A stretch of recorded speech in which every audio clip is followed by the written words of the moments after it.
majority of people who go into coach and go into the gym business go in for pure passion. They're not business people at all, right? And they don't really understand that. Keep the business as simple as humanly possible and stash as much money as you can, because money is ultimately a tool that you can use to leverage yourself out of doing some of the things like you're talking about. You can only grow and scale if you have that revenue to actually grow and scale. They've realized that maybe like there's a little bit more to running a gym business than just training, right?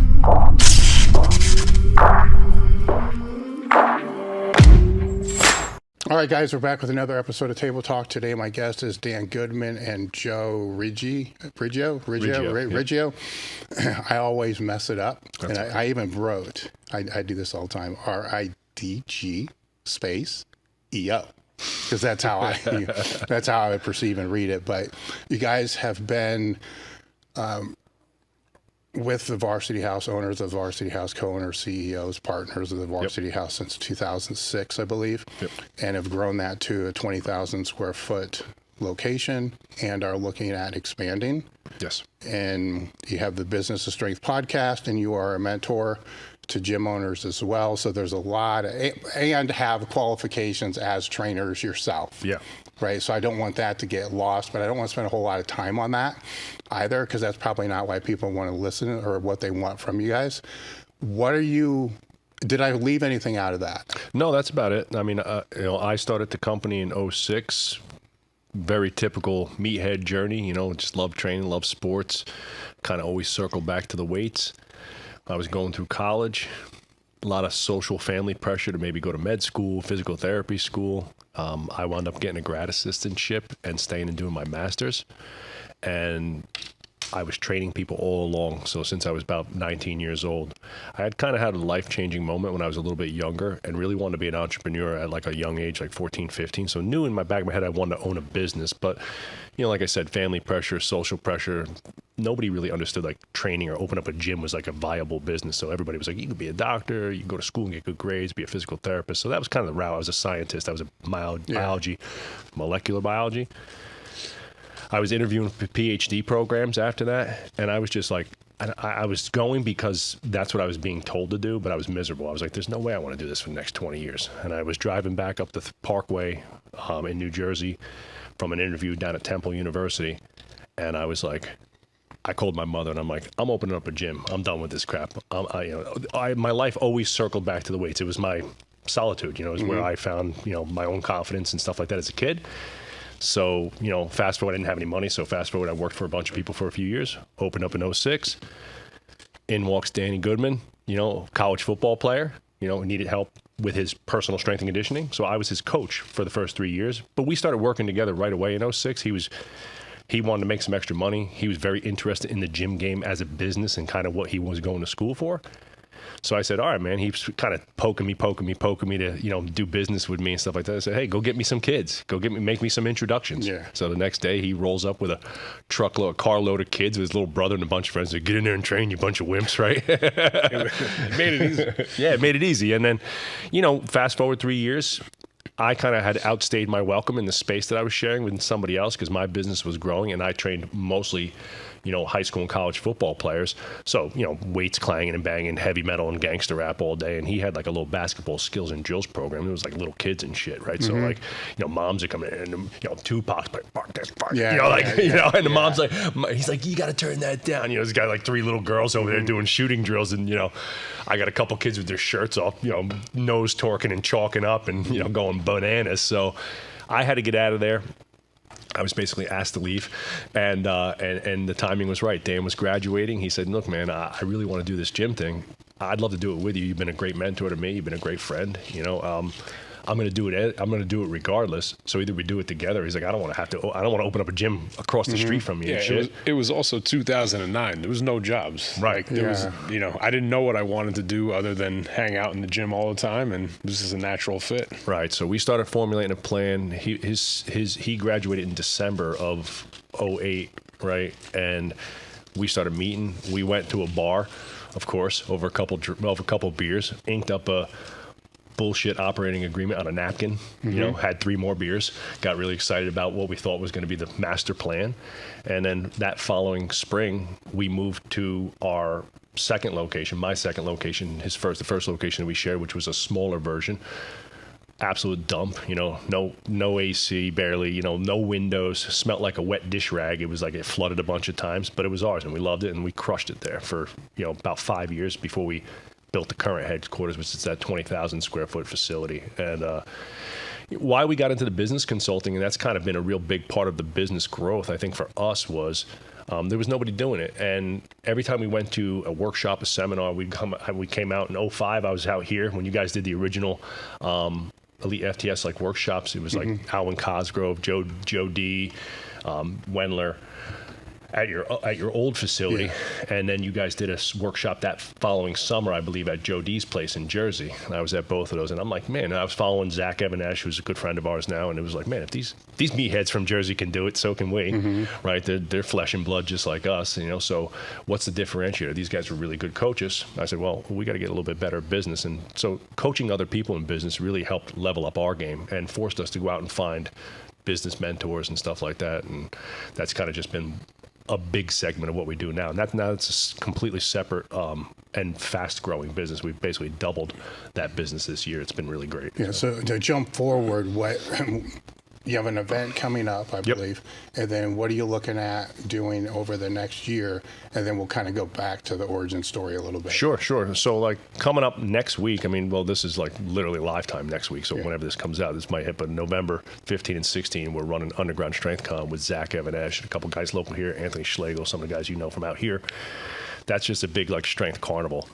Training, gym business education, strength events, like kind of like a little competition, like a little strength, some old-timey strength competition, and then business events specifically for the business of strength next year. We start in January 9th and 10th. We have our sales summit. So what we do with the business of strength is we do 2-day workshops, 1 or 2 day workshops, and one-on-one consulting. So most people get their feet wet by coming to a workshop and kind of getting a booklet of information and going home and trying to do it on their own. And then, you know, when they hit the wall or ceiling where they've maxed out their own personal business capacity or whatever, then they come in for some private consulting. And in that regard, we do a deep dive into their business and kind of break it all down for all their, you know, marketing, sales, operations, product, finances, and stuff like that. And we'll kind of specialize in a couple different areas there. In January, we got our sales summit. We do our trainer school, which is a 1-day program that's mostly designed for trainers themselves and people who want to open up gyms, or somebody who's maybe in the startup phase of the business where they're 0 to 250K in that range, and they're just kind of, they've realized that maybe like there's a little bit more to running a gym business than just training, right? And so for the X's and O's of the product, and it's super important, but there's other stuff to manage, right? Like finances, sales, marketing, stuff like that. And we break that down for them, and that's partially training, so we do a lot on the product side during that. We do a marketing summit, and that's a 2-day marketing summit, and that's in May. And then in the fall, we're doing like a financial fitness summit. So then that's all the economics and data-driven numbers behind the gym business. And that one, Dan runs that one. Dan does a phenomenal job with our business finance. It has really leveled up his skills in the last few years in that realm. And that stuff blows people's minds more than anything, because when I look at our business now versus what it was when Dan and I started the business, back in the day in 06 to 2011, 012, before we really went big and had to learn how to run a business, it was a yellow notepad, names on a pad. Dave was a client. Dave bought 10 sessions. I wrote 10 sessions next to Dave's names, and every time you come in, I'd put a date down that's in the book. It was like bullshit. No POS systems, no digital marketing, none of that crap, right? Now the business is literally like a spreadsheet and data-driven, like from the marketing analytics to the sales analytics to the economics of the financial numbers that Dan stews over every day. Every dollar that comes in, every lead that we acquire, every penny has to be accounted for when you're running a larger operation, which you know very well, right? You have an even more complex because you have to manage inventory, which is a different thing in and of itself. Yeah, and margins are way smaller. So you have to deal with that. You mentioned earlier that as a teenager you had this entrepreneur spirit. So what was the catalyst that made you think that you wanted to have your own business? I grew up broke, right? That was really it. Yeah, but 90% of businesses go out of business. So you know what it was, Dave? Like I watched my dad was not a, unfortunately I didn't have the greatest like childhood in terms of like the family dynamic. My dad was kind of a deadbeat dad, took off when I was 6, passed away when I was 12, right? But he had a sharp entrepreneurial spirit. And when he was around, he started a tow trucking company, a garbage dumping company, a shrimp company. He was shipping shrimp containers from Louisiana. Like he just knew how to make money, but he was a shyster and never did things right, and kind of would squander it and stuff like that. He just wasn't a great dude, right? So, and then I watched my mom on the other side, which didn't have those type of skills, and just worked like an absolute dog, right? And sitting there as a kid, broke, almost losing our home a bunch of times because mom couldn't pay the taxes and shit. I was just sitting there like, the only way out of here is I got to learn, I got to study my ass off and get good grades. And I don't want to work for nobody else. Like, I don't want to be at somebody else's mercy. Like, I want to control my own destiny. So I remember sitting on a rock, which I showed a picture recently to our team during a team town hall. Because my son and me go up. I still have the lake house where I grew up. So my son and me will go to this rock, and I'll tell my son about it because I'm trying to instill that like entrepreneurial spirit in him. And I can remember sitting on that rock, miserably unhappy with my life, and be like, all right, what do I want to do? And I was like, I don't know. I like working out. I like playing football. I like sports. I was like, so I worldwide, worldwide Fit Dynamics worldwide training and apparel, right? I drew this thing, right? And, fast forward a bunch of years, like I said, nobody understood that realm of the business. I always had paper routes, always worked at my mom's restaurants. My mom worked in restaurants. She was a waitress in there cooking or whatever. So every restaurant she worked at from the time I was 12, I bust tables and stuff like that. So I think I just valued having my own money. And, Dan came from a little bit more of like, a middle class, white collar area. But his family always made him work. And when I met Dan, he was hustling. He was working. He was delivering, Chinese food and stuff like that. So I think it made a nice pair. We had that hustle gene, and like I would say the only difference, I'm not super smart. I don't have this unique skill and ability, but my ability is that I will work harder than just about anybody. We have never stopped doing the thing for 20 years. So if the motivation was basically not to be broke, then why would you go to college and then focus on exercise science and those type of... I didn't, though. I got my degree in biology, right? Okay. Because I knew that the exercise science was kind of a dead end. Yeah. And again, because I was thinking pre-med, physical therapy, right? And again, it was like, all right, I like the gym thing, but maybe I'll open up a physical therapy office, which in hindsight would have been a great career too, and is like a little cleaner, a little easier, margins are better, right? And you can latch onto insurances and stuff like that. I got really good grades in college, like straight A's, dean's list, graduated tops in my class. Happened to get a grad assistantship to do my master's.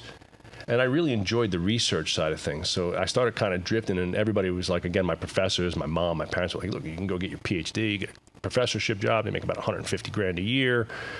It's like 20 hours a week is like a full-time professor job. It's like pretty cushy. But again, when I got there and they were like starting to interview for PhDs, I was like, how long is this actually going to take me? Because at that time, I'm like 24 already, 25. I'm like, how long is this actually going to take me? And they're like, well, most people, it takes 4 to 5 years to finish the classwork, another 1 to 3 years to do your dissertation, and then you got to do like a 2-year postdoc. It's like, and then you become an associate professor. And by the time you get tenure, it's like another 3 to 5 years. I said, what are we talking here? Like 10, 12 years? He's like, yeah. I'm like, oh, I got to get a goddamn job. So I like I said, I drove up and I went right to work. And I was already training people. I trained people all through college. So I exchanged my first dollar for a training session when I was 19 years old. And I got a job with my next door neighbor growing up. She was a physical therapist. She got me a job with a guy who was training a bunch of Richie people in the area we're in now. And he was training moms and dads, and he knew I was big into sports, big into like athletes and stuff like that. So big into training myself. So he's like, hey, you train, little Johnny and little Susie in the backyard, do some sports performance shit. They throw some med balls around, jump them around the backyard, and I'll train mom and dad. And I was making like $40 an hour, 19. I was like, shit, this beast's working in the pharmacy for $8 an hour. So. Oh, hell yeah. Yeah. So Dan, what's your origin story before getting associated with Varsity House? So I was playing college football at the University of Rhode Island. I went there actually as a preferred walk-on. I think it's really important that is part of the story, because I got there and the expectation of a preferred walk-on is you're never going to make it. So I knew that I had to differentiate myself by training a little bit differently, which led me to Joe. And at the time, we were doing conjugate style training, and that really wasn't the norm with college football in 2004, 5, 6, and 7. And it improved my game to the point where I went from preferred walk-on to full scholarship offensive lineman and a real player and contributor. So for me, coming home, my mom was a teacher. My younger brother was playing sports. So I knew people in town. They're like, hey, like, I was a success story, so it was easy to sell what Joe was doing. Mm-hmm. Yeah. I wasn't selling it. I was it, Yeah. So I was super proud to have that opportunity and play and realize my lifelong goal of being a collegiate athlete. And at the time, I really didn't know what I wanted to do. Truth be told, I went to school and I didn't get great grades. I was in the thought process, like, I'm here to play football, and that was pretty much it. Party and have fun and stay eligible. Yeah, stay eligible. Exactly. And I was getting a business degree. My academic advisor's like, hey, Dan, look, like, your grades, you have to have a 3.3 grade point average to graduate from the business school. So we're going to transfer you over to the communications, department where all of us go to graduate. And I graduated and I looked around. I was like, well, what am I supposed to do with this? And, as Joe alluded to before, I was always in the weight room when I was home. All my friends were in the weight room. I was reading the elitefts blog and watching YouTube videos, like, as just as a fan of the game, Mm-hmm. And when I realized that I could actually turn my passion into a real profession and career, I jumped at that opportunity. And even if it came with really no money, our first year in business, even though I was an owner, partner, I was making $200 a week. And my parents, when I got the scholarship to go to Rhode Island, I got it as a sophomore. My parents, I was fortunate, they had earmarked some money for me to go to school. And I'll never forget, you remember being in my parents' living room. I was like, hey, it's like, in Step Brothers, we like pitched them. I was like, hey, Ma, Dad, like, we're going to do this gym thing. And they're like, okay, well, like, let's see the business plan. I was like, oh, well, Joe, where's that Here's a napkin. Where's that napkin with all the numbers? And my parents were like, you know what? Like, we're gonna give you a shot, as long as is the only thing that they asked us to do, or really asked of me, is like, you can't quit. Like, you got to do this, and you got to go all in on this. We don't care what it takes. They gave me $25,000, and I was able to buy into a company then that, I was doing about $100,000, $150,000 on my own. I had about 50 clients. I had a nice business. It was like pretty much semi-private and private training for athletes only, no adults, except one dude who's still with us, Lance, who's become a close personal friend of ours. And honestly, it was like, we jokingly say in a lot of our like business workshops, like, we just, we were too stupid to quit, and like, he needed a job.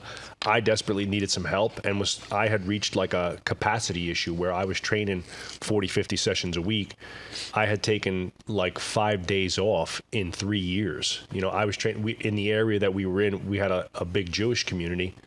So like, I would have 4 or 5 kids that want to train Christmas morning. And I fucking went to train because that was $500 in my pocket. I like paid for Christmas that year. You know what I mean? Part of our partnership origin story that's important to note as well is one of the conversations was I said to Joe, like, he was going away for, I think, for your first vacation in however many years. And it was Grand Cayman. Yeah. Right? Yeah, with Mark Torrey, who's and I was like, well, too. Who's going to train? Like, who's here to train? He's like, oh, I'm closing the gym. And I'll never forget, I asked you, well, when you close the gym, what happens? I don't make money.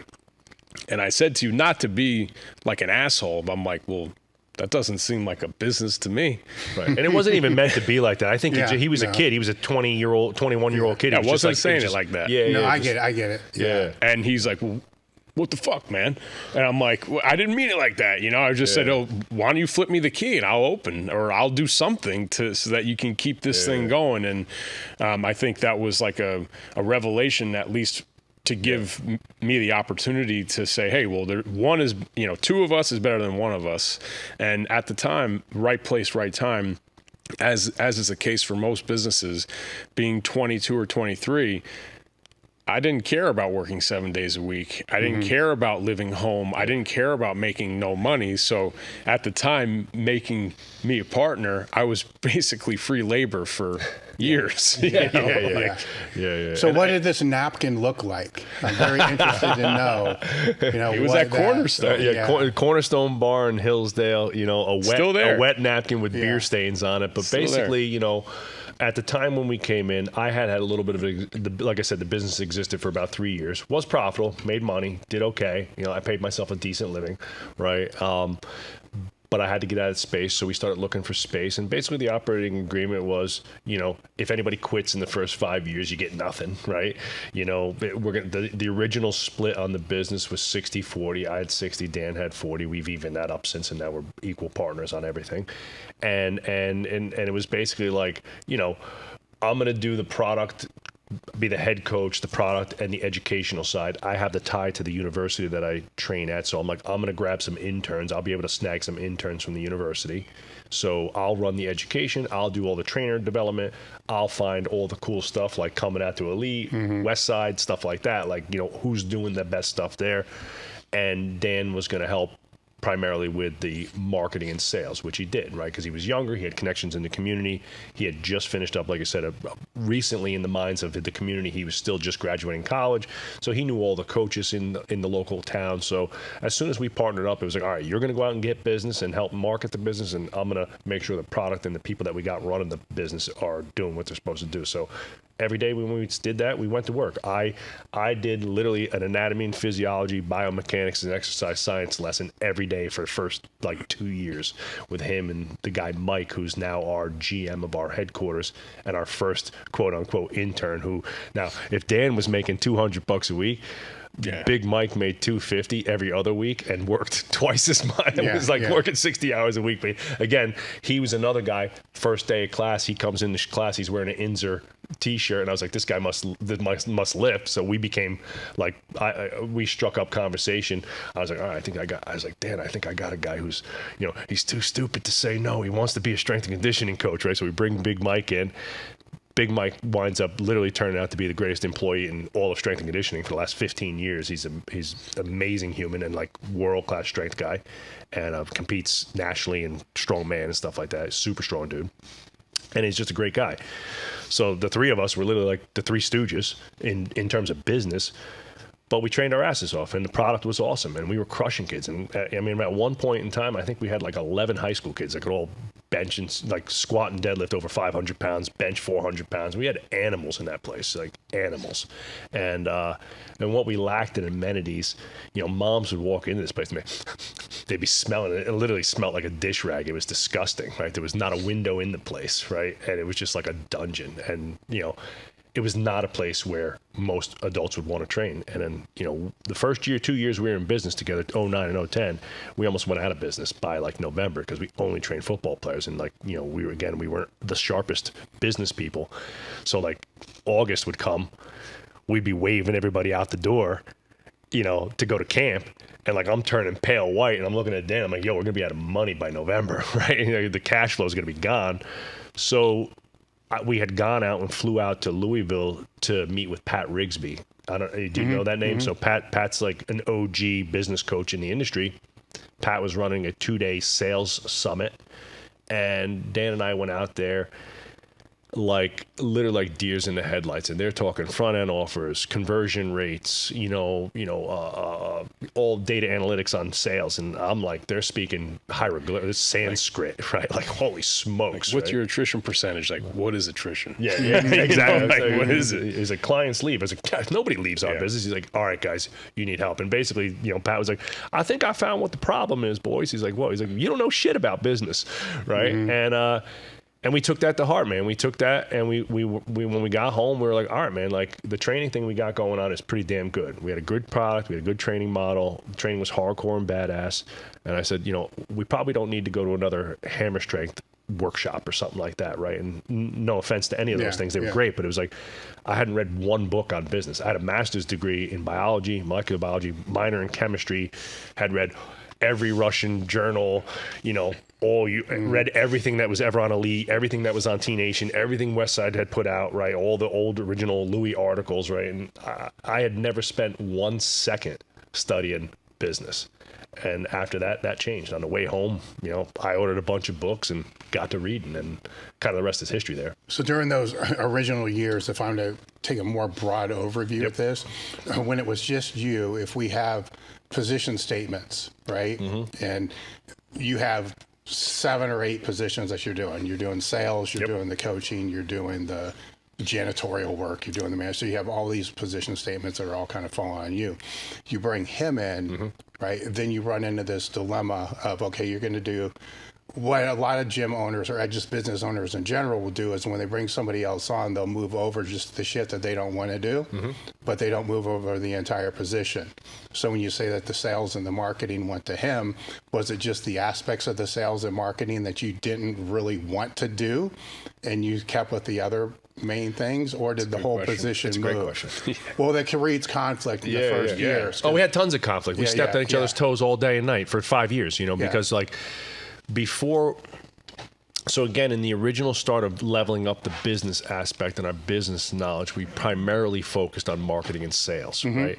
And that's great because you're adding, in a sense, like adding rocket fuel to the business, right? It's like putting a bigger engine in a car, right? So yes, we got more leads. Yes, we improved our outreach, but in terms of the business structure, we had not studied into that stuff yet, in terms of leadership and business structure. So, at first, when we said Dan was going to do marketing and sales, that just meant that you were going to also do marketing and sales. Yeah. Right? It wasn't like you were going to own those seats and create marketing calendars, marketing directives, brand script, and create messaging and all that type of stuff. It was like, hey, man, you're going to go to these schools and watch these games on a Friday. I'm going to go to these schools, watch these games. We're going to try and talk to these coaches. I'm going to talk to these coaches, right? So we just multiplied what I was already doing in a sense, right? Yeah. And that went on for a bunch of years. And again, as we got deeper down the rabbit hole of business structure and realizing that there, again, in any business, there's pretty much 6 key seats, right? You got your leadership seat, you got marketing, sales, operations, product development, or your head coaching position in the gym, and finances, right? And again, you look at this business here, they're all the same. They're just, you're either selling products or selling service, right? In a sense, like time-based service. So once we figured that out, started working with a company called EOS, Gino Wickman's company, right? Reading books like Traction and so forth. Those are books that really define how to structure a small business. Then we realized that having somebody in a seat, owning a seat, they don't have to do everything, but they're going to own the result. So I'm the head of marketing now. I own the result of marketing. I have a lead sheet, and each business that we have has to get generate X amount of leads per week, per month, per year, per quarter, right? And that's my job to make sure the messaging and the process is set up in stone. I don't do everything. We have a digital media company. We have a social media company. Now the business has grown. We have other things happening. I have assistants and people that help me with the marketing, but I own the result. Back then, it was just multiplication. We all trained. We got busy. I trained 40 hours a week. I brought in Dan. Great. You're going to train 40 hours a week, and whatever time we have left, you're going to help me with sales and marketing too, right? And then that was pretty much it. And Big Mike became the janitor. Oh yeah. Well, the other problem that you run into with all that is, as you know what these certain positions are, and like in a dream world, if you're to say, hey, if I had a dream world, I'd have somebody just all they do is social media. Somebody all they do is paid ads. All they do is, the inventory management or whatever, and you end up with, say, 20-some positions where you're never going to get some of those positions. The work required to do the position may only be 5 hours per week, but you can't hire somebody part-time to do it because then they really don't have that full buy-in for that. A lot of the consultants that you would hire to do that, or if you were to outsource that, they do like a half-assed job. They don't do that well of a job. So you end up being stuck until it scales high enough for that to become that full-time position. Somebody ends up having to do those positions with all the other stuff. And when it's a gym business, that can become problematic because the thing that people enjoy typically the most is working with the clients. Yeah. Then everything else becomes not just second priority, but sometimes like a gap between second and 20. Yeah. In business, sometimes those other things are the main things. Sure. Because you got a product, but you got to market, you got to service it, and all that and so forth. I always encourage people to go with this model. This is the one I have myself. To me, the big advantages of this are the adjustability on our pads and the wide foot plate and the adjustability of the roller pads. With those adjustments, there are a million different variations you can do on this. And to me, for the investment, a couple hundred extra bucks above our other models, it's a no-brainer. So I think like when I look at it right now, it's like, there's different stages in every business, and your money needs change as the business grows. And it's ironic that most people think like the bigger a business gets, the more secure it is, but it actually becomes more fragile in some ways, right? Because it becomes more complex. Yeah. Right. And since we didn't have great financial acuity in the beginning, just to give you kind of a dynamic, like I was the CEO technically, right? And it was mostly just because I was older and started the business, right? And had a little bit more business experience than maybe Dad did at the time. Didn't mean my skill set was better for that role, right? It just natural positioning, right? Yeah. And I did the books, and we had a bookkeeper and an accountant. We didn't have a financial person doing the books. I was managing a checkbook. Like I wasn't doing projections. I wasn't, setting up budgets and stuff like that. I was just like, hey, do we have enough money to pay the bills this week? That's it. Can we make payroll, right? And that's pretty much it. So as the business changes, and this is something for all the gym owners that listen to this, it's like, keep the business as simple as humanly possible for as long as humanly possible, and stash as much money as you can, because money is ultimately a tool that you can use to leverage yourself out of doing some of the things like you're talking about. Like it wasn't until we were almost $1 million generating business. We built our new headquarters. We were doing very close to 7 figures at that point in time. We had never spent a penny on marketing. Dan and I did it all ourselves and bootstrapped it all. Other than paying for like a graphic designer to design a flyer or stuff like that, it was real basic. But like we bootstrapped the website cheap, but like people we knew. We never paid for digital ads. Our marketing back then, especially because we had 2 aspects of the business: athletes and then 6-week transformations for adults. We did 2 of those a year. The athletes, me and him went to 50 football games, wrestling matches, and track meets a year. Like that was our marketing. You go to these 50, I'm going to go to these 50, right? And we would just be out in the community. And then with the adults, one of the things I took away from Pat when we got back was the idea of a 6-week transformation. Pat says to me, and I always, I hope Pat, if he hears this or listens to me, he always breaks my chop because I bastardize his accent, right? Because he's got that thick Kentucky drawl, right? And Pat's like, so what happens in the gym from 6 in the morning until 3 in the afternoon? It's like, we fucking lift weights. That's what happens. We're banging and clanging, It's Pat. the best time of the day. Best fucking time of the day. Right. We get in at 10. We prognosticate for an hour about nonsense. We train from 11 to 1, and then we go eat lunch, and then we come back and we get ready for the afternoon. The kids like we live. It was a great time. It was a great time. It was the best times.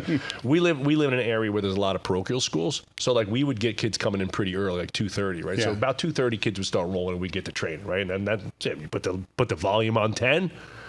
The weight rooms would be set up. We'd have everything going, and then it was just full blast for from 2:30 in the afternoon till originally 9:30 at night. I mean, we'd be there. We'd be closing the door at 10 p.m. every night, right? So, but as the business grew, we grew the 6-week transformation. It became a multi-million-dollar product for us. Our first transformation, we ran with 27 people. It was the adults of a lot of the people. So my friend Lance, who's our finance guy, who was the first adult and only adult that I trained in the original gym, he wore me down one day telling me how he was athletic and he was an athlete and he competed in tennis and this and that. So I was like, I'm going to fucking brutalize this guy, and so go away. And I absolutely smashed him into oblivion. Box jumps, ladder drills, jumping rope, right? His feet were like flippers for 2 weeks. He couldn't move his legs. He loved it. 20 years later, fucking guy won't go away, right? He's still, he's a great dude, right? My son calls him Uncle LD. Great human being, right? We do the 6-week transformation. He literally signs up his wife and all their friends. Our lawyer, long-term lawyer, a guy named Justin DeCrescenti, phenomenal human being. Just believed in it. I think like every business, like nothing's ever luck, because we had the ability to get people to believe in what we were doing. right? And we put a good product, and they could tell from the get that we were serious. We took ourselves very serious. We were always very professional. I treated the job, the second I made the decision that I was going to be a professional trainer, I was a professional trainer. I was a pro all the way through. How I spoke to kids, how I showed up, I've never, ever been late once, ever, unless it was an absolute fucking tragedy happening. You know what I mean? I took that shit seriously.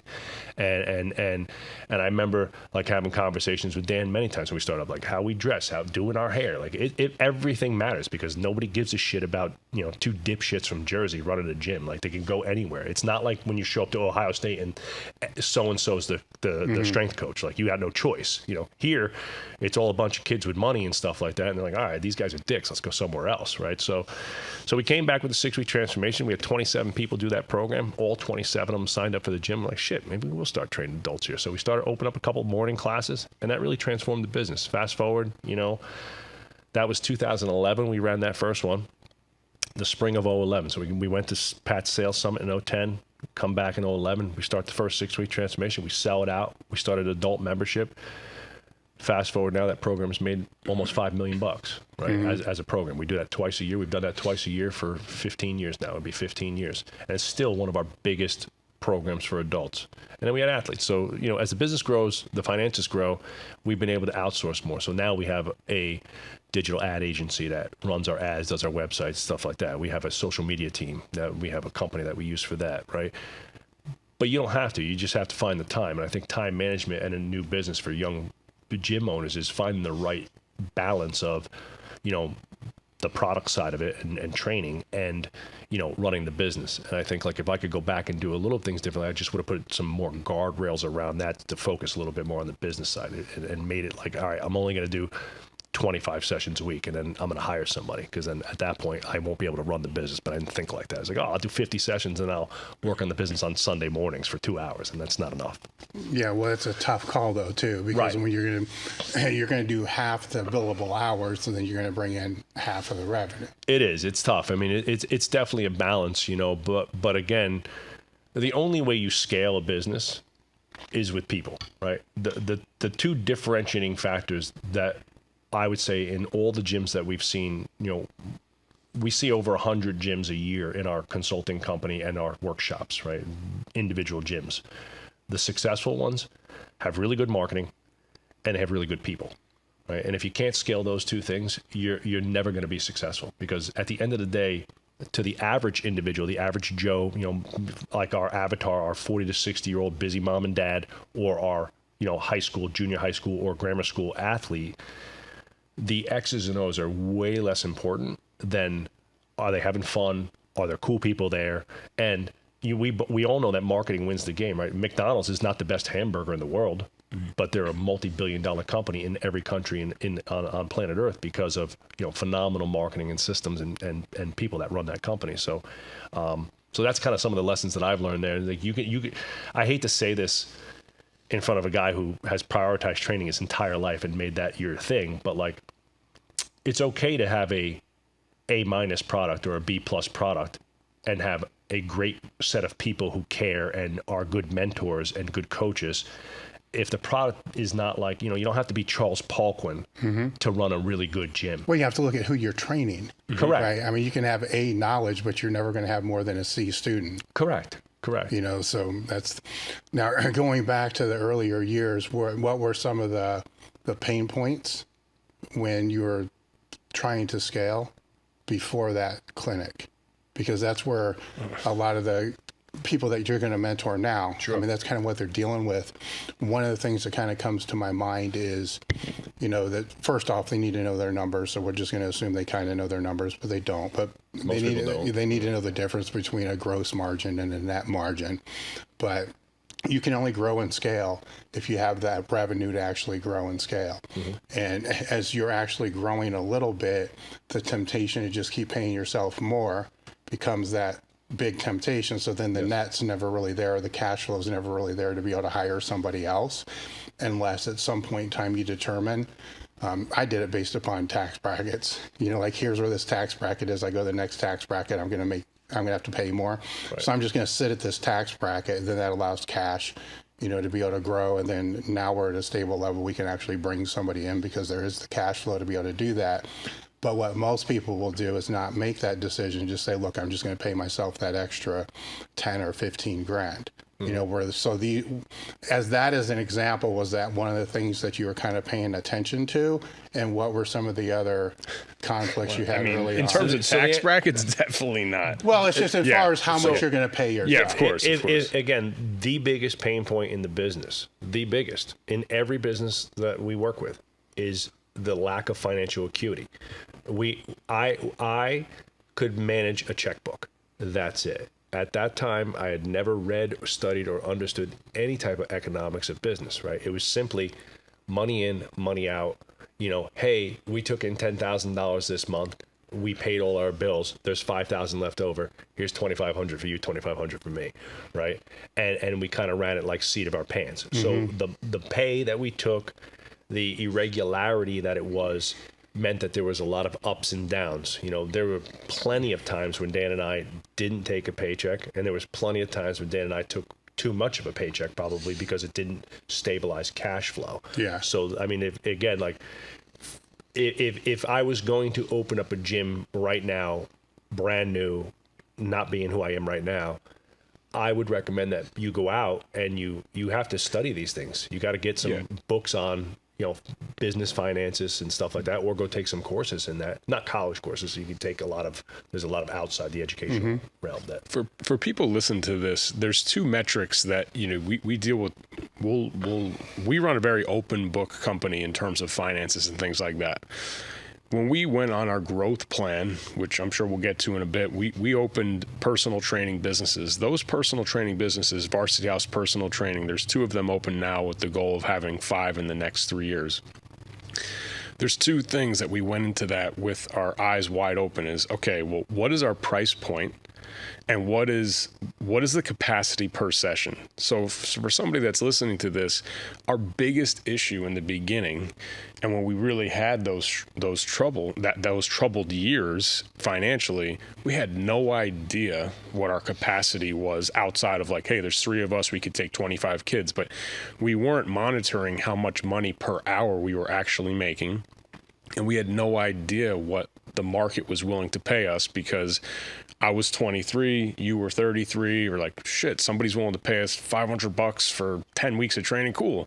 We had no aiming point of what it was actually going to take to sustain us as a business as it pertained to price per hour. And we were hiring people and staffing based on feeling, not fact. I was just making up salaries like, 43,000. Yeah, like there was magic wand. There was no method to that madness at all. Whereas I look at the personal training businesses now, we know exactly how many clients we need before we open the schedule to be a broader schedule. We're in a business of selling time for money. So if you staff out 50 sessions a week for 50 clients, and you're gonna die a slow death as a business because you're not gonna make the money to be able to sustain. So it's price point. Are you charging what you're worth, and capacity in given sessions? And you have to know, you know, what your make or break is. Hey, I'm having a session here on the floor. I could take 8 people. Well, if only 3 show up all the time, that's not good, right? So how do you define charging what you're worth? Because that's an interesting I think you have concept. to look at the market, right? So my spin on it. I mean, I know where Dan's head is at, right? But I think, like, just to clarify a little bit, you have to charge. I think this is a concept that we try to teach gym owners. You remember, when you decide to go into business, you're creating a business for you. Right, you're going to serve clients in a certain way. You have a product that's going to serve them. You're going to fulfill a need, a pain point. You're going to solve a problem. Right, we solve the problem of helping people with their fitness. Right, giving them customized plans, guiding them every step of the way, holding them accountable. Right, so we're a personal training business. Right, it's not an open gym. So whether that's athletes or adults, those are the pain points that we solve. Right, fitter, healthier, happier, move better, less pain, stuff like that. Right. But the idea of creating a business is for me. I went into business for me. That 14-year-old kid who was sitting on a rock, miserably unhappy with their home life and shit, was like, I'm going to start this business. And then what do? We give it away, right? And we don't charge enough money to have the business be truly viable. Like our original price points were like $150 a month and stuff. And again, like I said, like when I talked to Jim, I was like, how come you're not, like the average price point for personal training in our area, let's say, is like $100 an hour for one-on-one sessions. And I see somebody charging 60. Why are you charging so much? Well, you know, makes it easy, blah, blah. I said, yeah, but it's not enough money. You think about $60 an hour, you can only take X amount of sessions. Your max capacity is this. And they're like, oh, I didn't think about it that way. I just thought I'd, you know, and it's so I think like, you have, when you create a business, you have to look at the economic model of where you're at, and you have to work it backwards. Like, all right, our rent's going to be this, payroll's going to be this. I'm going to have this many sessions. In order for this to work and pay me what I want, and I look at the end result, what do I want to make from this company? And let's just say, again, new trainer, young trainer, most people would be excited to make $100K, right? Let's say, all right, if this business is to pay me $100K, and we're going to run it like a pretty reasonably profitable business, let's say at 25%, that means that the business has to generate $400K in business, right? Yeah. In order to generate $400K in business with a capacity of this, I need this many clients paying this, right? So you just reverse engineer it, but it never, in my head, it never started with what do I want to make. It was just like, what am I afraid to charge the customers? Like, what are they willing to pay? And it was like, all right, we had another business coach come in at one point when we opened up the current headquarters, and he's like, how much do you guys want to make? And at that time we were like, well, you know, we want to make $250 a year each, right? And he's like, all right. He's like, what do you charge a month now? We're like, about $159 is our average price point. It was like a $150. People charge less, right? And he's like, so he does the math. He goes on the board. His name's Ryan Lee. Ryan Lee's an OG, like one of the top marketers, business guys in the business, right? And I paid him $10,000 for the day to come school us, right? And a shout out to Ryan. That was worth every penny, because it changed our perspective. And he gets up on the board. He's like, you guys need about 1,000 clients. He's like, you think you can handle 1,000 clients? And we were like, it wasn't that many, but it was a ton. And we were like, holy shit, like, no, we can't. He's like, well, he's like, you got to change your model then. He's like, you got to double the prices. He's like, if you double the prices, now you only need this. He's like, can you do that? He's like, yeah, we could do that. He's like, there you go. He's like, you're just grossly undercharging people. He's like, you guys got a fully customized personal training product, and you're charging the same thing as curves down the road. And we're like, oh shit, we didn't think about it. We're just afraid to, you know, we're afraid people are going to say no. You're afraid of that fear of rejection, or whatever you want to call it, you know? To your question and point about how do you know what you're worth, is if you could have, like, so you say you take an arbitrary number, $500,000. So you have $500,000. Okay, how many clients is it going to take to get there? And you can do the math. Like, okay, 100 clients is going to be this much per month. 200 clients is this much per month. 300 clients is this much per month. And then you can work back on that capacity of saying, okay, well, it's going to require me, you know, usually about each coach could serve 80 to 100 people on their own. And that's really that conversation that we had with Ryan was eye-opening, because it's like, holy shit, we're already feeling a level of burnout, so to speak, and we're going to have to double our clientele. At that moment, we said, you know what, we don't want to work with double the people.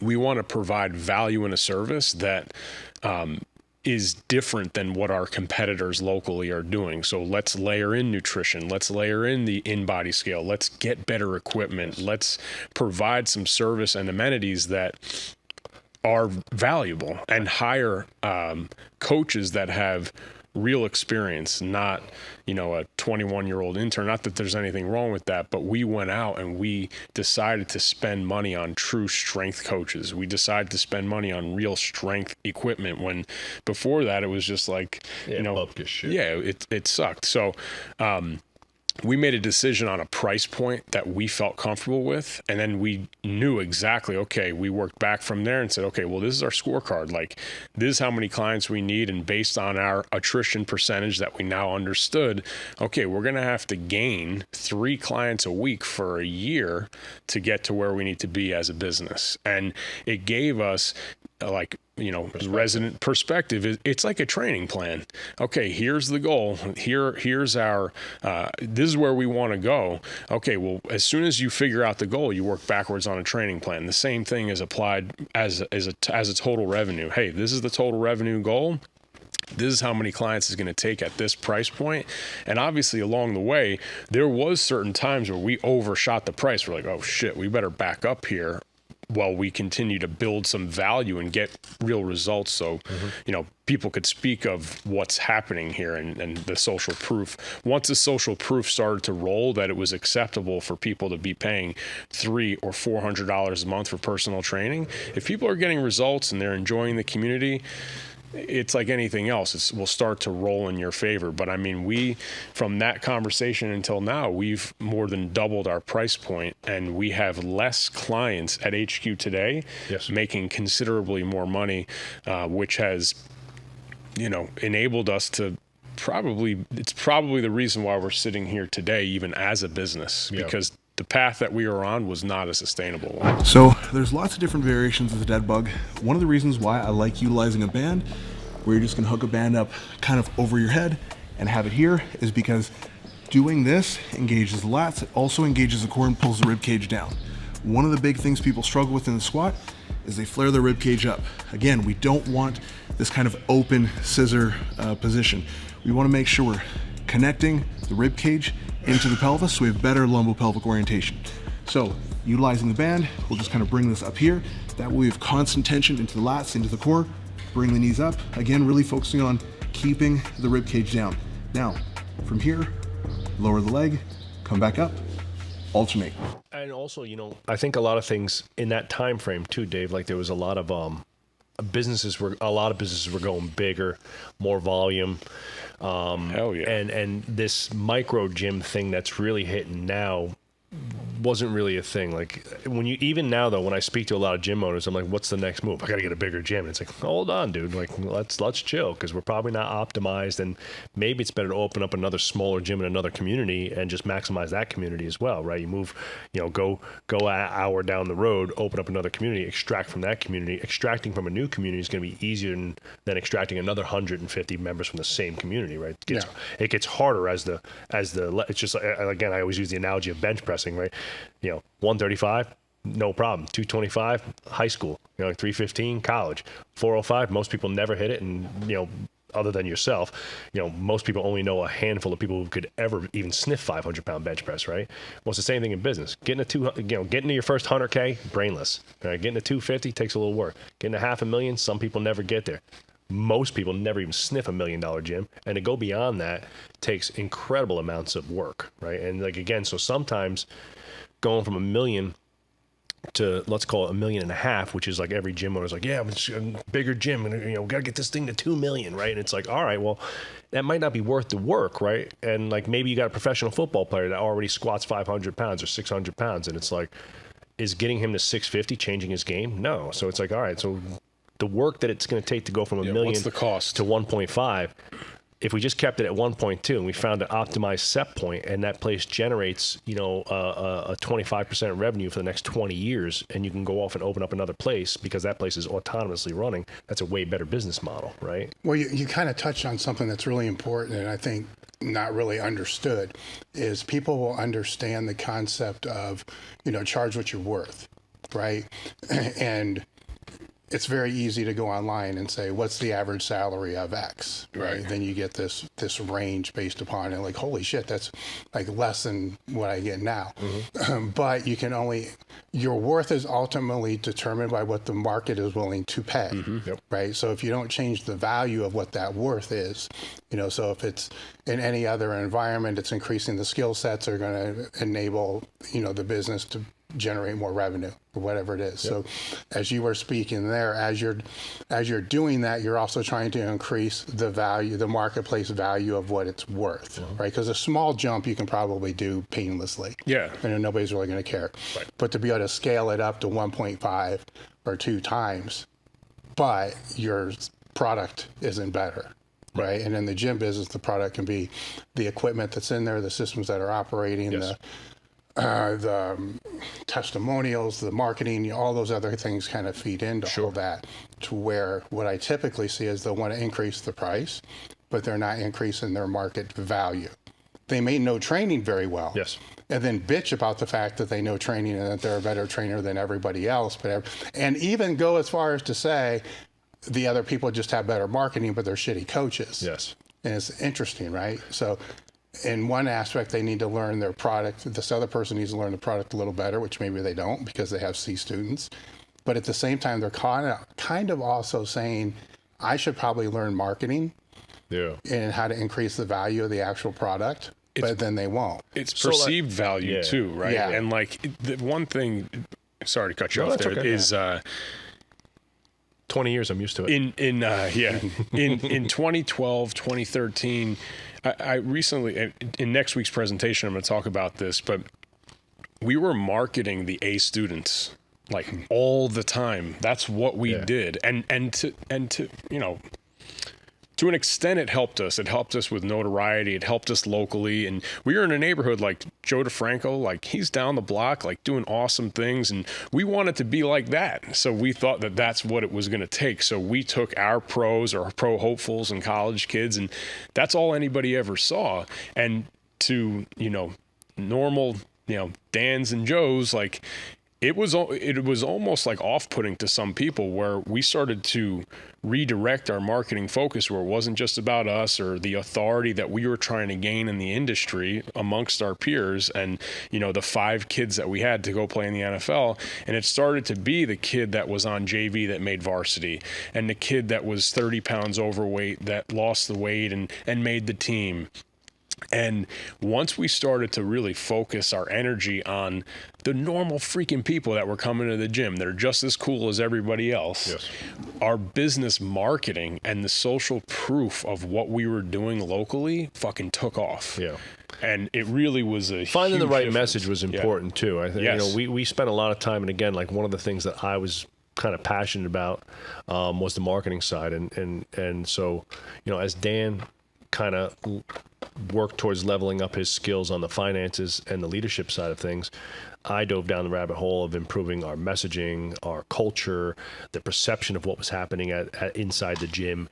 And like our thing has always been kind of, you know, we've always had like a unique cachet, because our gyms, even the smaller ones, even the personal training studios, which are a little bit nicer, like kind of like poshy looking like training studios, but they still look like a collegiate weight room. It's power racks, dumbbells, all logoed up and branded, so they look cool, and kind of like that live longer, play harder mantra that we use. Really was a unique thing. It was like, hey, we're not just training powder puffs and stuff like that. These guys have trained, you know, collegiate All-Americans, pros, and we help busy moms and dads move better, feel better, look better, be more confident, right? All the things I'm telling to my son now, right? That training and eating clean and like getting up early and doing your push-ups and shit will help you with. I think a lot of that resonated with a lot of the adults. So we did attract originally a lot of moms and dads who still identified as a fit adult, right? And so like when I look at like the original group of people that came in for that first 6-week transformation, coming from my friend Lance and our lawyer Justin, they're both fit people who prioritize health. Their wives at the time, they were all in their early 40s, you know, they're 41, 42. So, you know, at that time, they're all still young enough where they're hanging on to that. So all the moms still wanted to be hot moms. All the moms, you know, they all had like 12, 13, 14-year-old kids and stuff like that, or younger. And like they're still hanging on to that. And that messaging resonated with them. Like, hey, I can still kind of train badass, do cool stuff, and have fun in the gym. I'm training, like, you know, Lance always remarked that, like, I'm on one side of the gym doing the same thing that, you know, a professional athlete is doing, and that was kind of cool. So that kind of was a unique differentiator in the look, feel, and culture inside the business. And I think the dance point too is like, we always hired real strength coaches and developed them inside. For a long time, I did all the trainer development. Obviously, I have a background in education. Right after I graduated college and decided not to go forward with my PhD and go into the gym business, I got a part-time teaching position as an adjunct at the school. They offered me a position there, and I've been there ever since. I've been there 21 years now, right? This is my 21st year of adjuncting. I've still kept that job. Every single person we hired originally came from the university. Like the first 6 or 7 employees all came from there. So they were all exercise science, strength coach, a military guy, a phys ed teacher, people that were really into it. They were going into fitness or exercise as lifers. Like, this is the career I want to be in. This is what I want to do. Great. You're going to fit perfect with us. We wanted professionals that want to do this, you know? And I think like to like Big Mike, our GM and director of sales, he's never wanted to do anything else but be a strength coach and be in the realm of strength and lift weights and compete. He's competed all over the country, right? It's his passion. Right? What better of a type of guy to attract, because he don't have to sell shit. right? He's on the gym floor still every day, all day, helping people, solving problems, right? Selling the gym now. Now when he brings somebody in as a sales console, he's like, hey, man, we live this here. This is not just, we're not, That's who he is. yeah, we're not, there's no weekend trainers here. There's no like, I just took a weekend certification course or whatever. Everybody's got degrees. Everybody's got lots of experience. We run tremendous amounts of education through our facility to help foster continuing education and credits. And for the first, up until about 2016, 2017, I ran the internship, and then I started transferring it over to another guy that was running for a guy named Sean, who's no longer with the company. He's with us for about 7 years. Sean, master's degree, also taught at the university where I'm teaching as well. Longtime military guy. Another guy who competed nationally in strongman, and he kind of took over. So like, again, we had real people doing this. There's no you know the industry. My wife, if his wife's name is Dana, my wife's name is Edel. If Edel and Dana want to go get certified and start training people, they go take a course this weekend. They could be training people on Monday. Yeah, but even at the higher level, a college degree or even a master's degree in this, they'll understand the training aspect, but where they're going to fall short, and this will be a question for your education of when you have these people come in, where they fall short is on just basic communication skills, how to read nonverbals, and then referrals, actually, because they are your main point of referral, to where they can miss 100 referrals a year just because they're not listening to what a client says to be able to see that the door is open, or be so hard on the referrals that they're going to drive the product away, because essentially it's product fulfillment. So they'll know those things, but somehow you have to bring in, and I'm sure that you do, that communication point. And also that it's a soft sale, I guess is what the soft sale point, because they may delegate it off to somebody that's actually going to take it from there, but they have to realize that there's the opportunity for that referral. Yeah. And they're not learning that in school. No. So now we have a sales team, right? And so again, like as the business grows, things change. You have the money to kind of like pay people to sell and stuff like that. But back in the day, we taught everybody to sell. And like Dan, look, again, I don't have any real special skills. I had to hustle as a young age. I bust tables. I think and Dan worked in service businesses too, where he was like literally like working in, you worked in a gym, he worked in one of the original Parisis, he would do stuff like that. And it's like, you got to serve people. So I learned, yes, ma'am, how can I help you? Do you need more water? Stuff like that. And you learn those soft skills by working. I think a big mistake that a lot of college people, man, and I'm teaching 75 college students right now. How many people have jobs in the industry right now that you want to work in? Not a single hand. It's like, all right, well, maybe get out there a little bit and start serving people, because serving people is an energy job. Training a gym is part X's and O's, part entertainment, part mentoring, right? And it's really all about human connection, especially in the private sector level, right? Where, a 50-year-old mom who hasn't seen the inside of a gym in 20 years, who's willing to come pay $1,000 a month for personal training, right?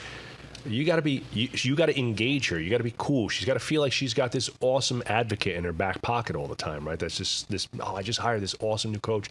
He's been so great. He's really helped holding me accountable. He's monitoring everything I'm doing. I feel like every time I go in, the sessions are fresh and fun.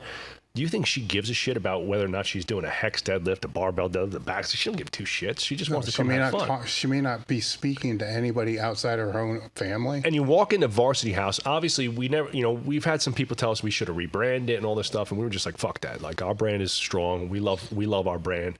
We take a lot of personal pride, and I think that we created a great brand and culture, right? So even when we were going to do the personal training gyms, we had a lot of like business mentors and stuff. They were like, maybe you should call it something else, because Varsity House has kind of like a youth athletic connotation that maybe adults won't resonate with, and we're just like, we'll figure that out on the culture side. And once you get people in, we sell it, right? So we started teaching everybody how to sell. So we would run like, me and Dan just happened to be decent communicators off the gate. He had been coached most of his life. His father's a salesman and owns a like furniture sales company. He worked in service. I worked in service since I was a little kid. Had to communicate with people every day. So I think we just transferred those soft skills over to people. So like we would literally sit down with our coaches when they come in as part of their internships and just be like, all right, like here's the list of things I'm listening for. Like when a client tells me, when a client dabs you up and says, Dave, that was the best session. This is awesome, man. My wife would love this. Ding, ding, ding, ding, ding, like that. Hey, when you want to bring her in next week, on me, have her come try a session or two, right? Stuff like that, and just what to listen for. So now we've gone as far, obviously, as we've gone down the rabbit hole in business. We've created, a whole video series. I have a giant sales book that's like 35 pages that all new hires got to watch. They got to watch all the videos and stuff like that. So it's a lot more professionalized. But back in the day, we would just sit and powwow about it. Like, hey, we got to get X amount of, we got to get more referrals. Joe, you get a lot of referrals. How you doing it? It's like, well, I'm paying attention.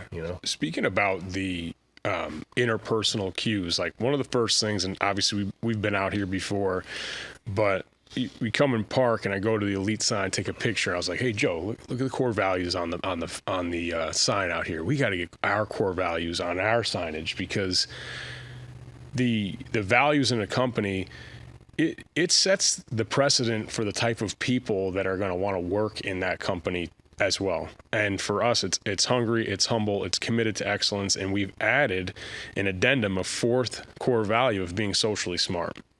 And what does that mean for us? We put together an interpersonal code of conduct that is taught in our internship, and something that we really stress. And it's the acronym SWIFT. And it's to smile. You got to smile when people come in. Like, this is not the you show. Like, nobody gives a shit that you're not feeling well. Like, if you're on our training floor, you're smiling. Like, you have to welcome people and smile. You have to work the room. You can't be sitting down with your water jug just pointing to people like it's a hangout. Right? You have to instigate success. If I know that Dave's been in the gym and he's been using 20-pound dumbbells for 4 weeks, and I know Dave can lift the 25s, it's like, hey Dave, come on, man, what's going on here? You have to, the F is find friends, like build friendships. That's what the gym is all about. Introduce people to each other. Yeah, match them up. Like, if somebody's brand new, what's the biggest limiting factor for people not going to gyms? They're insecure. So how do you dispel insecurity? Pair somebody up, pair a vet up with a rookie, and have them feel like they have somebody in their corner. And last but not least, and some people bust my chops, but sometimes I'll be on the gym floor near the front desk of HQ, and I will thank people for leaving. Thank them for coming and wish them well. Hey, thanks so much for coming in today. I really appreciate it. And people will bust my chops. Like, why do you always do that? I was like, without them, we're not here. Yeah. Right? So you can't ever stop being thankful. This is an at-will business. Nobody is forcing anybody to come here. You have to be thankful. These people are paying our bills. Be thankful that they're showing up. So that SWIFT acronym is something that, a lot of times people put core values off to the side, and you never revisit them. It's words on a board. It's words on a board. Oh yeah, it sounds great. Hard work, commitment, stuff like that. Here, like, you look at a place like this, and it's why we've done business with Elite for a long time, because of the values and the live, learn, pass on. I'm not looking at anything to know that. Like, we have resonated with that for years, and I've stolen it many times. Yeah, but I feel that vibe. I get it. I want to be I've always wanted to be a part of it. And, when you have strong core values that you really hire and fire dependent upon those things, and the acronym of SWIFT is something that we review all the time. And if you have those anchored things in your business, okay, you have your core values. What do they mean to you? That should be day one of your internship, because the X's and O's and the hexsteads versus box squats versus free squats versus, it doesn't fucking matter. Yeah. It doesn't matter, because there's plenty of coaches that know all the X's and O's that are just dickheads. And in private sector, that won't work. Yeah. The ability to stand for something, and have a mission that's greater than yourself and greater than just, look, at the end of the day, we're just selling fitness, right? We're not solving world peace. We're not building rocket ships or some shit. This ain't SpaceX, right?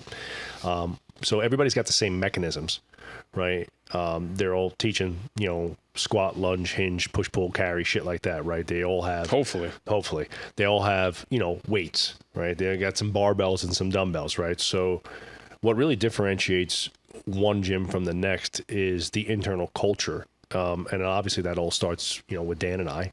and then filtered down to the people we hire.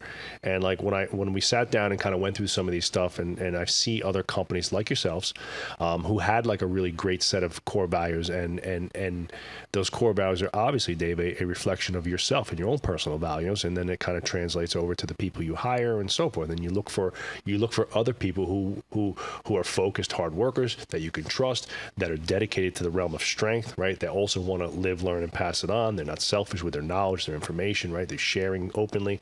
When I look at us, when Dan and I sat down and we started doing some workshops of like, what do we stand for, and like what's bigger than us, and like what is our mission? Because like, working out ain't exactly a mission, right? So, we were like, all right, well, one of the workshops we did was like, if someone was going to write on your tombstone, like your friends were going to all write like a eulogy about you, what would they say? And it was like, all right, hardworking, so like, hard work, humble, committed, right? And it was like, all right, so those started to come to life, and then you go to define them a little bit more, and what it means to the client to be a part of that, and then what it means for an employee to live that within your business, right? So I think the only way somebody can have longevity in a business that they're in is to have those established core values, and they do come from the founder. Yep. And they're easier to define than people make it out to be, where a lot will just ponder it. Like, well, what are the core values? And they just kind of go back and forth. Or probably happens more so is they're going to look at other companies that they aspire to be like, look at their page of core values and say, oh, that's a good one. I'll take that. Where an exercise that I've used with people that I've mentored is I'll have them, just take a moment and write down, 10 people that have had a positive influence on their life at any certain point in time. For me, one example would be my mom was late picking me up for a wrestling practice when I was in junior high. So I'm just running the stairs, just killing time. All the lights are off, and she's really late. So it's like 45 minutes. And the coach walks by and asks me, what are you doing? And all I said was, I'm just sick of getting beat, because I was getting beat all the time. And he says, you outwork everybody else, you'll never lose. Right? So that one statement resonated with me, until now. I can regurgitate it, boom. And so when I went to make that list, it's like Bill Mullen, here's the statement that I made. And so I have this whole list, and if people are doing this, it could be a book character, it could be a movie character, it doesn't really matter. We can all think back on our life and say, here's this one thing that really impacted how I see the world. Then on the other side of the paper, write down 10 people or, 10 circumstances that just pissed you off beyond belief, right? We can all forgive, but we really don't forget. Then write those down. Then Google list of core values and assign a core value to all the positives, and then also the negatives, because that's a violation of the core value too. Then when you're done, you're going to have a list of 5, and those are in us. Sure. Right, they're in our soul. By the time we get to the point to do that, then all you have to do is to change that from me to we. Exactly. If it's a company. Yes. Then how does that branch out? Yes. And it helps with decision making. It helps with everything, because all those values, they operate on a spectrum, right? You're never at +5, and you're never, well, you shouldn't be at negative. So typically you always want to be right around neutral. Sure. Like that's what it is. But there are going to be times that you're going to violate it. There's going to be times that you're going to exceed it. Kind of fall in there. The problem, and this is where the core values can really become challenging to some, is let's say you violate one of the core values, but then there's a positive outcome. Like, oh shit, I know I did that, but man, I just picked up 20 more clients, because of all that, but man, I need to get back to neutral. Then you do it again. And then all of a sudden that -3 becomes your new neutral. We've had lots. Look, we've had employees that hit really hard on hungry. They worked their asses off, and they were committed to bettering themselves. So like for us, ours are hungry, humble, committed, obviously socially smart, but hungry means a burning desire to win, right? And no matter what happens, we're going to have ebbs and flows. You get up and dust yourself off, and you get back to swinging, right? Humble, right? No job's too big, no job's too small. I'm going to take one for the team. Whatever the team, the brand, and the people that I'm working with need to succeed, I'll do it, right? Like, I'm in the back, Dan, I'm the old Italian guy out in the front lawn, sweeping off the front with the leaf blower, cleaning the bathrooms and shit. I don't care. I'll scrub shit off the toilets every day, all day, if that's what it takes to have a better facility, right? And then committed to excellence. For us, that means your own personal development, your education, social, emotional, and physical learning skills, right? So whatever that is, going from the trainer to the trainer who could now understand sales and soft skills, to the trainer who like our Big Mike, right, who went from just an intern to a full-time trainer, to our director of training, to our head of sales, to our GM, and like arguably like he's basically like having another owner in the business. I mean, he thinks and acts and operates as close as you're going to get to me and Dan at this point in the business, right? And he's through those processes continue to level up his skills and skill development, right? So when you have good set of core values, you have a starting point, you have a foundation to build upon, right? And when we've had employees who were maybe not so great in the humility side of things, and again, for grading people out, if you're looking at like a way to metric this, we kind of give people like a plus minus grade, right? And it's like if I'm grading people, super hungry, plus, right? Plus minus, I see sometimes when they're a little lazy, they're checking out early, whatever, plus minus, right? And it's just like, calling out sick, not doing their shit, not getting their work done. I'm constantly like having to pat them in the ass constantly. That's a negative, right? And you're only going to get one or two of those on a grade out and you're done, right? So like if somebody's like got a humility issue, but they'll never cover a session for another person, right? They're leaving their teammates out to hang. They're supposed to open the gym at 6 and they're showing up at 6:15 and there's customers and clients waiting outside, and it was like, dude, it's your turn to open up, right? We take shifts on opening the gym sometimes and stuff like that. Those things start to erode the trust and culture. And if you have that in your core values, you kind of have those bylaws and you sit and talk about what it means to be a great employee in your business based on these things, you're going to stand out like a sore thumb when you start doing it in a different way, right? And again, I had great trainers. I had a guy who could sell their asses off. I had a guy who could train, he could sell. He was a very good coach. The humility stuff started to really be an issue, right? And it's like, all right, man, like at some point, you're losing trust on your team here. And now I got to hear it every other week. Like this. And it just gets to a point where it's like, all right, man, you've outstayed your welcome here because you're not getting this part. We've had a bunch of conversations. Maybe they go on a performance improvement plan, and it's hard to have a conversation about personality, being cool, thinking about your team, right, with a grown-ass adult, right, whether it's a guy or a girl or somebody in your business. If I got to sit down with Dave Tate, a grown-ass man who's, a fucking super strong human being, who's a, alpha dude and stuff, and I got to say, hey, man, like, when you talk to somebody like that, like, do you realize that you're making them feel like absolute shit, and you're supposed to be a leader in this business, and you talk down to somebody who's like a junior coach, and it's like, that's not being a good leader. It's like, wow, I'll just bust a shot. I get it, man. Like, busting balls is cool once or twice. If it's every fucking Friday, it seems like it's a roast fest. Like, at some point that becomes a thing, right? And then the other team members see that, and maybe there's another coach that's like, all right, well, if he does it or she does it, and it's like, well, I can do it too. And it's like, and you just start to erode trust all the way down. So core values for me has really been one of the cornerstones of our business growth, because we've always had a good set of them. Dan and I have always hung our hats on a few of the things that we've done. We've always had a good mission, and the mission was always not about, like, the reason why I didn't name the business like Riggio Performance or some shit like that, or General Joe's Gym or some, the average Joe's Gym, right? Yeah. Was because I wanted a brand. I wanted a brand that resonated with people, right? And I wanted a culture that resonated with people, and I didn't want the hero of the story to be Joe. I wanted the hero to be the kids, the parents, the community. Well, from a more broad overview, though, those defined core values may, inhibit somebody's ability to scale. Mm-hmm. Right. And the gym owner, because typically that's what I see the most of with that, is if they understand that beforehand, then it's just a wake up call to better your systems, increase your price, maximize more out of the square foot that you have, instead of thinking that the answer is this growth. And if one of the core values is they want to have more personal freedom. Yes. They want to be home more and all this other stuff. Well, sometimes that may be a violation of that value that they don't really realize that they're violating until years later. Yeah. And then all of a sudden they're doing 60 billable hours. They have no free time and they can't get their way out of all that. That's like 90% of the gym owners. Yeah. Yeah. Then they have to, either define what those values are or dial it back a little bit to better maximize what's in there. Getting clear on our core values also helped us getting clear on like our ideal clients. We'll call these avatars or whatever you want to call them, right? But I think like there was a saying I heard, I forget who said it. I mean, she's really popular, right? I think it was Cody Sanchez. She's like gotten huge over the last couple of years. She's the buy small business ladies, right? And she said, I think I'm going to bastardize a little bit. It was stand for someone, not for everybody, right? And like you gotta know who your brand is for.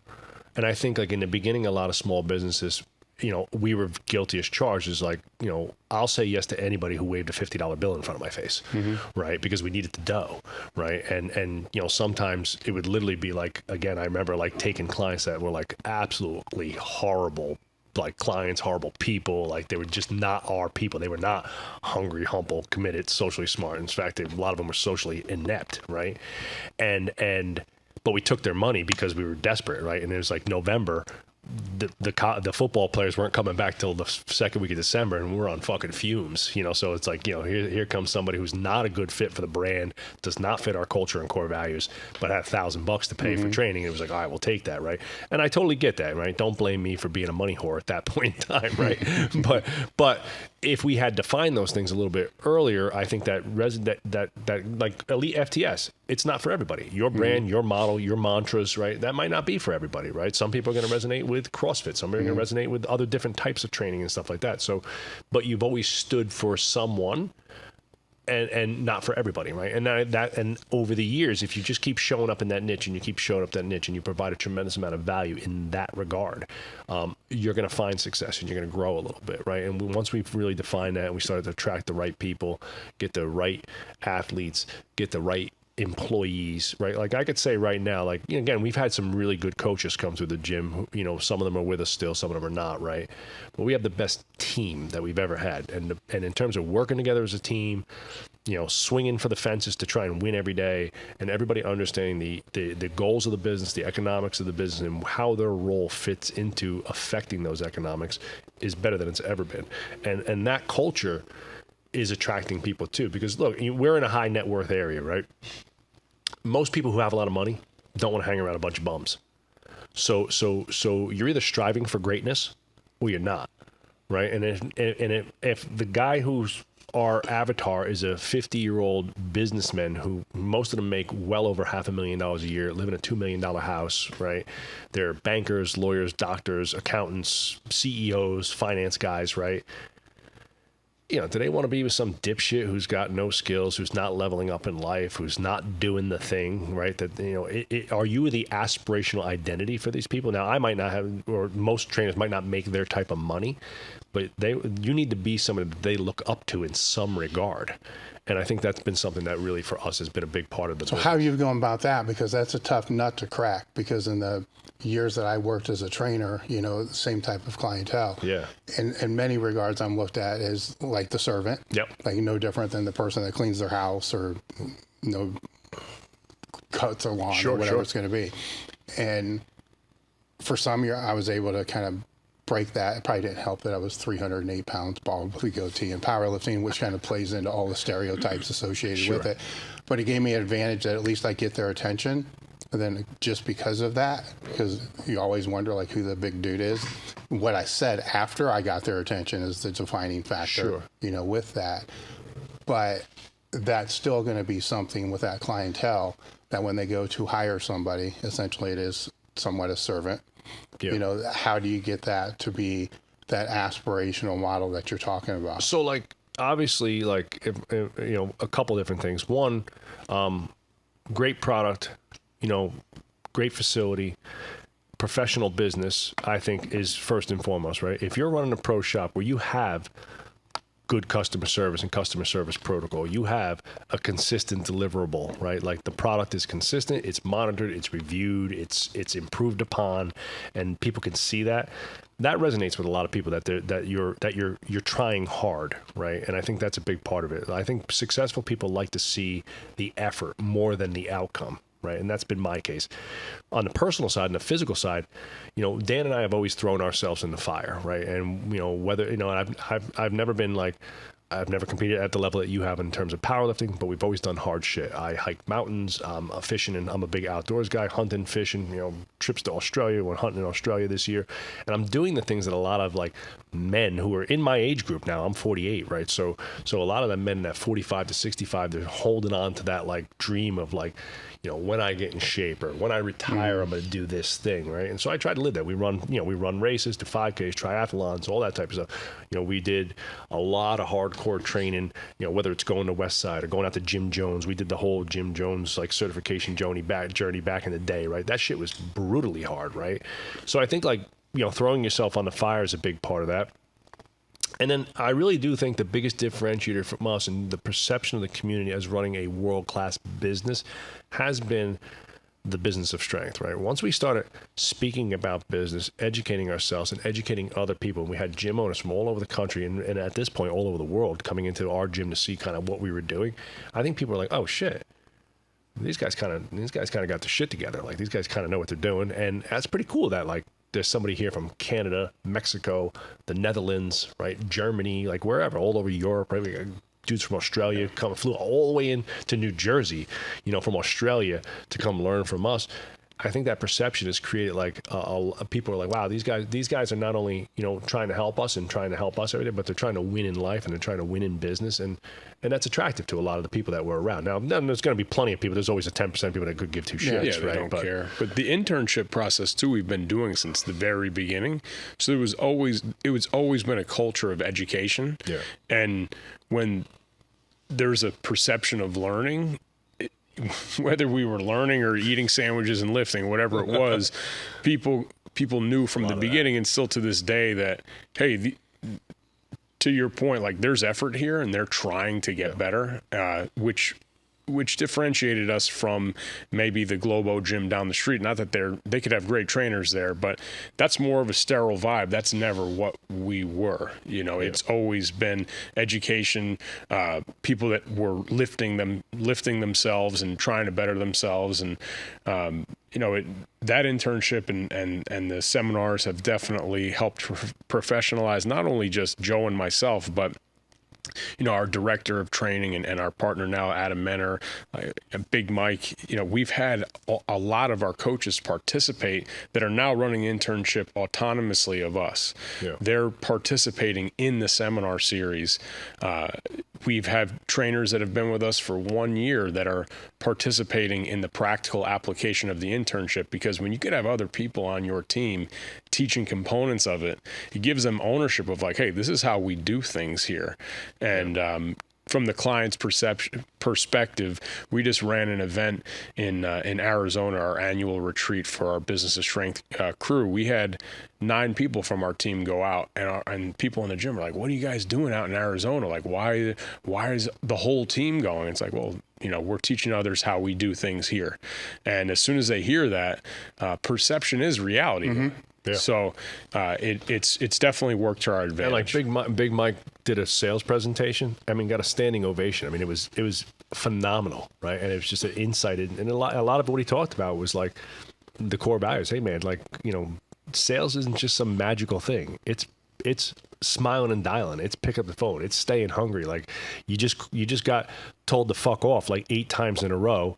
You pick up the phone and make the 9th call. You know what I mean? You just keep going, right? And you got to find solutions and help people every day. And you got to make shit from nothing, right? Sales is a job where you got to create, you know, magic out of thin air in a sense, right? Mm-hmm. You know, you get leads, and my job is to provide the leads and provide the opportunities. But you got to do shit with that. You got to do something, and that arguably is a little bit of a harder process because I got to get them in the gym. And obviously, in the event, in the gym business, the critical event is actually getting them to show up, mm-hmm. right? It's great, you know. And again, I'm not saying it's any easier, but like having a product sale, it's very different. If you want to buy a bottle of water, I'm fucking thirsty. I'm gonna mm-hmm. go out and buy a bottle of water. Training is like, hey man, like, you know, you're 50 pounds overweight, your cholesterol's really high. You got arthritis popping up. You're pre-diabetic. We got to get this thing going. When can you train? Well, really only mornings. All right, man. Like, I got a 6 a.m. class. We're going to go 3 days a week, 6 a.m. You know, no more booze during the week. We got to cut out that bagel in the morning every goddamn day. You can't have a bagel and cream cheese for breakfast 5 fucking days a week. You know, you got to start eating some grilled chicken and grilled meats and stuff. It's like, oh, you know, it's like you got to look in the mirror. There's a whole lot of self-reflection that comes with getting in shape. People don't want to do that shit. It's social, emotional habit change that is is fitness, right? Where like, buying a sweet new pair of Jordans is just buying a sweet new pair of Jordans, so it's a little bit of a different thing there. And that's, again, that's what makes the gym industry, I think it's what makes it awesome, and it's what makes it hard, right? The hard part is that you have to get people to change their entire lifestyle, their habits, and their mindset towards fitness. And on the other side of that, when you do that, it creates such magic, because I've literally played a part in helping, thousands of young athletes, someone like Dan, who's now my longtime business partner, and thousands of adults change their lives forever. Right. And families have come to us. This saved my marriage. This gave us a connection with our kids that we never had. Now when we're going on vacation, we're booking out like hikes and kayaking and things that we never did before, because I don't know. It never even dawned on us that we could do those things. And it's like, wow. So people's training changes capability. Yeah. Right. And that's like, especially now that we're getting older, Dave, right? That's kind of like my main focal point of a lot of our marketing is like, hey, like, being ripped with abs is kind of cool, but being able to play golf, if that's your thing, to your 75, that's probably pretty cool too. That's probably way cooler, right? And I think a lot of people, they have this picture in their head, like, I'll get fit when I retire. I'll do that next year. I'll do this. Yeah. And they kick the can down the road. And it's like, I'll wait till the golden years. Like, oh, my wife's retiring next year. I'll have more time to do all this shit. And I'm like, a lot of times you get to 60, 65 and the golden years come, and all of a sudden, but your body has failed you at that point, right? And now the things that you like do, you can't even fucking do anymore. So it's like, so. They don't have the physical capability. Right. So they're striving for that, which is the interesting thing. I'm a very active human. I like the outdoors. I'm a big outdoors. I like to fish, hike, bike, hunt, stuff like that, right? The worst thing that could happen to me is literally I can't do those things anymore, because like in my head I got a 7-year-old, so I'm not old, but I'm a little bit of an older dad, right? So my son's only 7, right? Like shit, that means that if I want to see him graduate high school and college, maybe get married, have a family, I gotta live till I'm 80, and like I'll be goddamned if I'm still alive, then I'm not gonna be able to like push my grandkids around in a stroller and shit because I'm in a wheelchair, I'm diabetic, or I'm grotesquely overweight and shit like that. So I think like that's the amazement of the gym industry, because it truly is, you're helping save people's lives every day. And I think if you think about that and you put that as part of your mission and you make the gym big, Dan and I, you asked before, like, how have we created this perception of wealth in a sense, and of, well, I call that social emotional wealth, not even physical wealth. How do I get those wealthy people to say that, damn, this is the place I want to be? Tons of community stuff. We give back in the community, cancer foundations. We've done a cancer fundraiser for the last 16 years. We donate tons of money to kids programs, money and time, right? So, I'm coaching little kids. We're doing a project right now for the last 2 years, coaching a firehouse, helped a bunch of dudes change their lives, get in shape. These are like local, like hometown heroes. These are volunteer firemen. They don't get paid for this shit. In New Jersey or anywhere now, I think they have to go to full fire school. So it's not like a part-time fire school anymore. You got to become a real fireman for $0. And some of these guys are doctors. One guy's got a huge tech company. Like, they don't have to do this shit. They're doing it because they want to give back to their community. So for us to give back to them is a notch. So when people see us, they're like, dude, you guys are always doing great shit in the community. If I got $10 and I can give 2 or 3 back to the community for every $10 we make, right? I think it comes back to us 100x, How have you navigated the lulls? Right, because with scaling becomes risk, and with the risk, most of the time there's failure. That kind of leads with that risk. Yeah. So there's the ups, but then there's the downs. So how do you navigate the downtowns? I'll let Dan answer the second part, because he's done a phenomenal job in the last few years with the finances. So at first, it was we just need more gasoline. We need more marketing and sales, right? Because that's an easy fix. And again, for a lot of the gym owners who are listening, maybe, get your marketing and your sales processes dialed in. Prices, capacity, messaging, right? And a good sales process, right? Whatever that looks like in your business, whether it's a free class, free trial, front-end offers. For us, it's always a custom assessment, right? So we get people into a customized assessment. We build the value and the plan in that assessment, right? By showing them our expertise in customization. And then we sell them on a front-end offer or a fast action offer right there on the spot, right? So it doesn't matter what they come in for, we usually offer them something right there on the spot during the assessment. So you got to have a good sales process, right? And that'll take most gyms and most businesses, well into the 500K mark, right? And if you just get really good you got a good product, you're a decent human being that gives a shit and actually shows up for your clients on a daily basis, and you got decent marketing and sales, you can, I would bet that I could get any gym to $500,000. To go beyond that, to have a legacy business that's going to stick around for 20, 30 years, right? And maybe you're going to pass off or sell or whatever it is, or you're going to expand like we're doing and open up 5, 10 more gyms or whatever the business is, whatever we decide. Then you have to start to get really good at the financial acuity. And at this point, like we have good marketing and sales, and that's, let's call that's the gross margin, right? Marketing and sales is gross margin. Financial acuity is profit and what you get to take home. Yeah. And Dan could talk a little bit on that and about what he's done in the last like few years to really transform our vision of, how we run the business internally. And payroll was always so one of the biggest lulls, like how do we navigate the lulls? Don't overpay people, right? Don't get caught up, don't, have a good plan for paying people. We just, like I said, we just randomly threw shit out. Our payroll had gone through the roof at one point, and Dan and I had like flatlined, and we were looking at each other like, fuck, man, we ain't making no money. We're like, the business is making way more money, and we haven't taken another penny, I mean, it's important to, business can be hard, and lulls always suck. Oh yeah.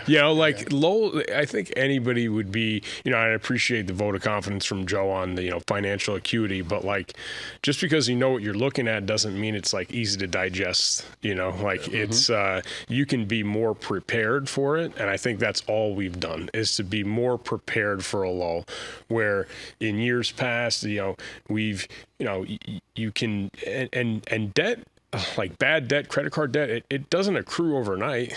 Like it accrues over years, and then you find yourself in a shit position. It's not allowing yourself to get there by following a monthly budget.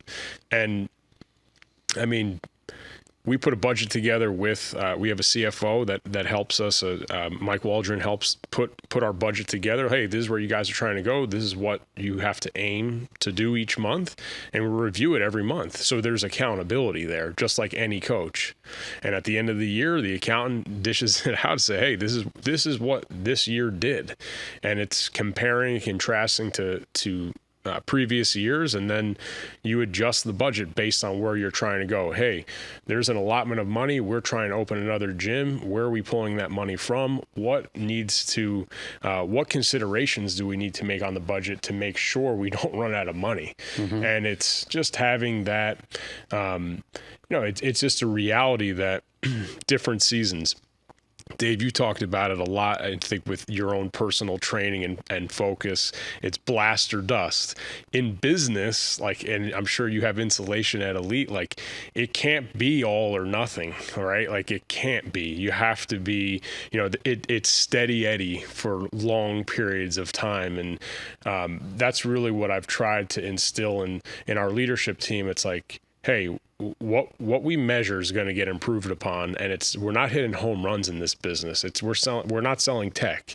We don't have the ability to go out and sell a humongous government equipment job. We're selling gym memberships.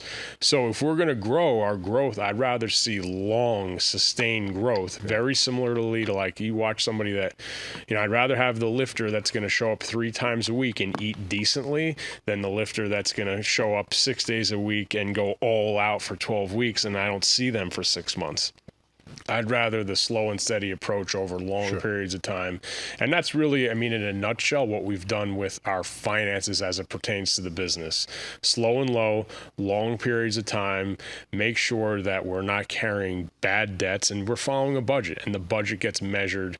I measure, something that I'll do if somebody's listened to this, like, well, where do I even start? Well, you have in this day and age, we were joking about it before we came in here onto the set. It's like, when we started, we didn't have I didn't have an Instagram account for years. We didn't do there were no distractions. There was no distractions. Like, how many likes did I get? How many followers do I have? And that habit, never really caught on for us. Obviously you want more viewership. I'm not saying I'm sitting here and saying I don't want more people to follow our stuff. Of course I do. But I start every day, still to this day, wake up, check the money. Money in, money out. That's the first thing. When I sit at my desk, I know one of the primary objectives for me and our company is our financial health. So if I know that, it's like weighing in every day. If you know you're overweight, like when if I'm trying to lose weight, which I am right now, it's like I get on the scale every day. If all I do is get on the scale every day, usually I tend to lose weight. You know, if I know we need to be doing this amount of money per day in for each one of our businesses, well, the first thing I do is check the point of sale from yesterday and what hit the account today, match it up, and move forward. And if it's trending that it's not happening, then you go down to marketing and say, hey, what the fuck, man? And you go to the salespeople like, hey, and you ask curious questions. I'm not, I might say that to him, but you'll ask curious questions. Hey, where are we at with X, and what support do you need to accomplish the goal? Yeah. The money, I mean, as you know, in business, it's like you could have the best values and mission statements and all this other stuff. You run out of money, there's no business left. Cash is king. Yeah, you're done. I want to give a couple tactics too, if I can, Dave. Like, it's again, like just like straight tactics. If you wanna, avoid the lulls, the first thing is, like Dan's saying, is awareness. You got to know where the lulls are. So once we started tracking data, membership data, attendance data, right? When we signed up, which months we signed up the most memberships, which months were the lightest, where we had the greatest attrition, where we didn't, where people took the most winter vacation, took the most vacations and shit, right? And like in the Northeast, right now we're in New Jersey, kind of like here, right? In the winter, it's fucking freezing. It's terrible, right? We have spring break and winter break in February. Our entire gym, they all got money. They go away. Everybody's at the Atlantis down in the Bahamas for a week and a half, right? Tons of vacations. Summer, half our population has beach homes or rents beach homes, right? Down the Jersey Shore. So that, August is a heavy attrition month. Like July and August can be heavy on the attrition. So, at first it was always like, we're just churning and burning, cracking necks and cashing checks, as my guy Lance likes to say, right? But then it started like, hey, we know we're going to start to tail off in July and we're going to hit a real low in August. So you got to bump it up in May and June. The attrition that happens in August, or the oh fuck moment when we run out of cash in September, it's too late. That started in May, right? And it's kind of like a fashion company. Like right now, they're on the spring fashion, right? Why? Because they got to get ahead of that shit, right? So the same thing in your business. So you got to get ahead of stuff. You have to have a global awareness of the lulls on membership sales and attrition as a whole in the company. And that, you're going to need a year or so of data. But again, as a new gym owner, if you were coming in, you start tracking this shit from day one, right? Yeah. So there's a seasonality to it. Yeah. All gyms go through seasonalities, and they're a little bit different in every market, but the majority of gyms are slower in the summertime, right? And then for most people, obviously, the end of December, right around the holidays, it's gonna be a slow down. It usually picks up right up in January again, and then February by us has been characteristically one of our worst months, right? Just because for us, dead of winter, freezing cold. Again, getting that 50-year-old dad who's overweight to commit to coming to the gym at 6 a.m. in the dead of winter doesn't sound too appealing. It's like I'll wait till April when it warms up a little bit.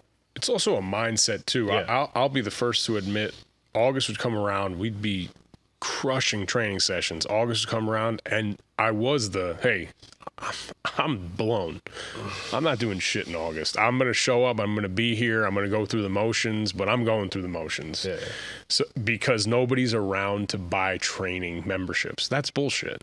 Yeah. Like, that is total bullshit.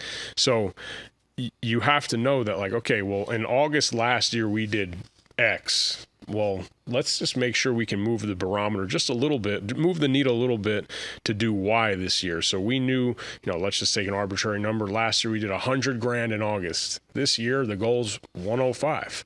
And if you play that competition with yourselves, and listen, our sales team in their hearts, they're all meatheads. They like to compete. This is what we did last year. This is the expectation this year. I understand people are going to have vacations and whatnot, but if Joe's out, then Steph, you got to step up, and then the next week when you're out, Joe's got to step up. But we're all in this to understand doing the same is not acceptable, right? Yeah, well, that ends up being a balance between a growth mindset and a paranoid mindset. Correct. Because say it's 100 compared to 90 last year, but it ends up being 80. right? And then that happens for, say, a whole quarter. Yeah. Well, then you can't be in this growth mindset. You need to be in this, the paranoid needs to create a survival mindset. Yes. Like whatever's going on, you know, we need to be able to weather and survive, you know, for when that pop. And meanwhile, you're trying to figure out why this is happening, because sometimes the correction won't be as simple as having a conversation with one sales rep. Yeah. You know, it can be something else kind of going on with that. So where we go back to cash is king, you know, because if there is cash to be able to ride, you know, that time period. Or, you know, one big thing I've seen with gym owners that blows my fucking mind, by the way, is they don't have a credit line. Yes. You know, and they'll rely on a credit card. Like, even if you just get $1,000 credit line, get the fucking credit line and grow it over a period of time. Yes. And then don't use it to buy new power racks and shit. That's the way I see it. No, that's your security. It's a security. Now, there are a lot of companies, you know, outside of this realm that run on that. I don't know if I have the risk tolerance to be able to do that, because when that's like out, every construction company. Yeah. I mean, when that's out, you're out. You know, but on the way that most people run their businesses now, without anything, when they're out, or they're going to go try to bring in a partner and then end up with the shitty end of a deal. Yeah. Because the partner coming into something that's in the red. It's like a knee-jerk reaction too. I desperately need money, so I'll give 30%, 40%, 50% of the company to this guy for money. And then it's maybe like, again, and we've had offers, like we went to a private venture company when we were thinking about expanding, and they were going to throw money at us. But I said, well, what are you going to do other than give us money? They're like, nothing. I'm going to wait for my check. And I was like, all right, well, that's not, I'm going to give this person X amount of percentage. And yeah, the money sounds great, but then they're going to do zero in the business. And that's a lot of gym owners do that. Like they have like a silent investor or somebody gives in, and then, you know, I hate to use the term, but you're a fucking indentured servant at that point. Now you owe somebody. And I always hate that. Like we honestly, like when we did everything, we owned everything, we paid for everything, we never had any debt in the business until we got to $1 million business. And then obviously lines of credit and stuff like that, you got to start really, you know, thinking about long and hard. Like, all right, like now our monthly nut is, you know, just to stay afloat is, you know, close to $100,000 a month. It's like, all right, we probably need a line of credit here, because like you have 2 or 3 bad months in a row and you're in a real shithole, right? And then, you know, I don't want to have to go to my wife and be like, hey, we're going to take a mortgage on the home, or we're going to take a home equity line so I can pay for gym shit. Like that's not happening at this point, right? So, you know, and I think another big issue to avoid the lulls is to really professionalize your marketing, right? And awareness precedes, you know, action, and the action in avoiding lulls is having a really well defined and robust marketing plan. So it's not just social media. It's not just, you know, asking for referrals or waiting for referrals. Like you mentioned referrals earlier on. When I speak to a lot of gym owners, I say, what's the number one way in which you get new clients? And the majority of them will say referrals, right? And I said, all right, so how many referrals are you going to get next month? Well, I don't know. You know, I said, well, how do you metric that then? Well, I don't metric it. I was like, well, all right, well, what's your referral goal for the year? I don't really have one. I was like, well, so you're telling me that your number one strategy for getting new clients is waiting for Dan to go home and say, you know what? I'm going to take a day off of work today because I got to make fucking Joe some money today, right? And I'm going to call all my friends and see if I can coerce them to go to Joe's gym and make him money today when I got my own kids, my own business, my own shit to worry about, right? So that's not happening. So again, having a marketing plan is a global messaging plan. It's a 12-month messaging plan. Every month there's different initiatives. There's maybe it's seasonality, it's whatever, right? Whatever you're going to run, summer slim down, New Year, new you, February's for friends. You can have a couple key initiatives in there and tactics that you're going to use. You got to decide which platforms you're going to specialize in. Maybe somebody is really creative and they like doing videos and social media education, stuff like that. I think, like Dan said, people dive too far down to that. They get, instead of providing value, they're more worried about like the dopamine hit that it gives to them by getting people to like it.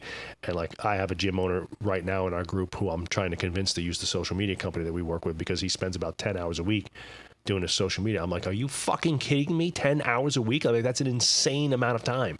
And he's like, yeah, you know, but I do every video. I'm cutting the video. I was like, bro, you're a trainer, meathead. You are not a videographer or an editor. Like that's an easy hire, right? And then that offload is like 10 hours back. You got 10 more hours to sell and focus on delivering amazing training to the clients, you're probably going to make more money. So marketing plan, we start with a brand script. What's the messaging and the who, the where, the what, and the why of your brand? Global marketing calendar. What are we doing every month? Every month there's got to be something. Don't tell me I don't know. That doesn't fucking count. That doesn't drive business. Every month here at Elite, we got something we're running with, right? Whatever it is, right? Bands. I saw recently there's been sale on bands. Halloween. Spooktacular deal, like shit like that. Whatever it is. Black Friday's coming, right? We're jumping on the Black Friday train real soon, right? That's a lot of the gyms too.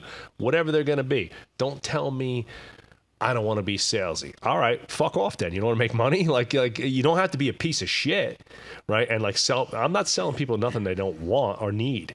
But the first step in the gym game, in the private sector gym game, is I have to get somebody to say, that sounds pretty good. Maybe I will get off my fat ass and do that. You know what I mean? Yeah. So you got to give them some type of carrot, whether that's, half off your first month, a New Year's discount.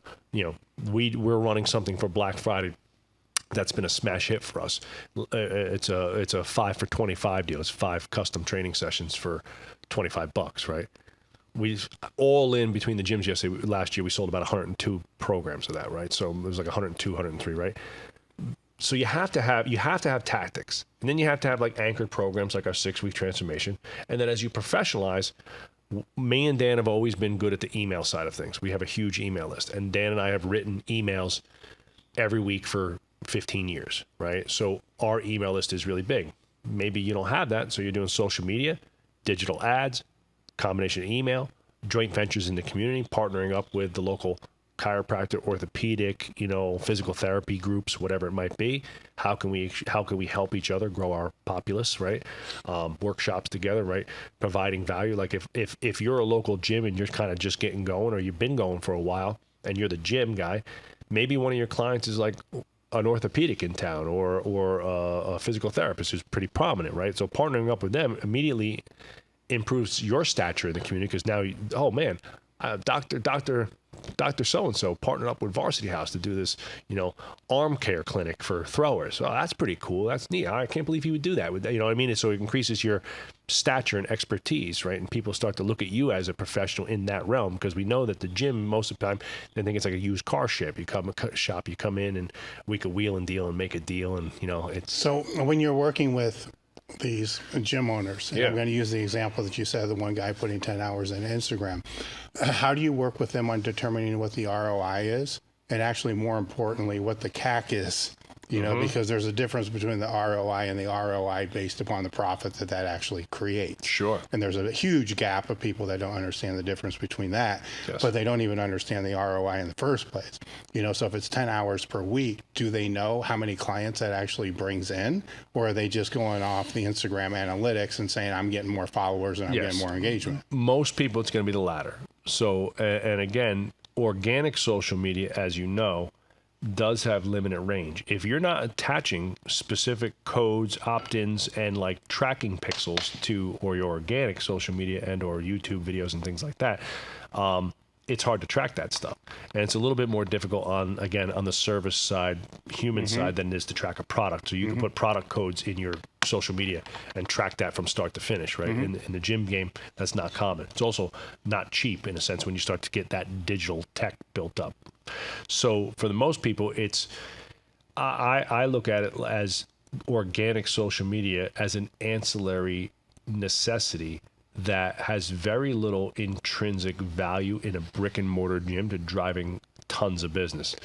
Social media ads work well and are 100% metricable, and you could see exactly how much you're spending, to acquire a client, and how many of those clients you're converting. So again, let's just say we run a specific ad and we get 150 leads from the ads. I know exactly where they opted in, on what platforms and where, how many we converted, how long they stayed, what they converted to, whether they refer or not down the road, and you can track that all the way through. What we paid, exactly, what the cost of acquire, everything, right? So top, and you get that CAC all the way at the bottom, which is like, all right, after full acquisition and onboarding, this is the dollar value that we're getting out of that, right?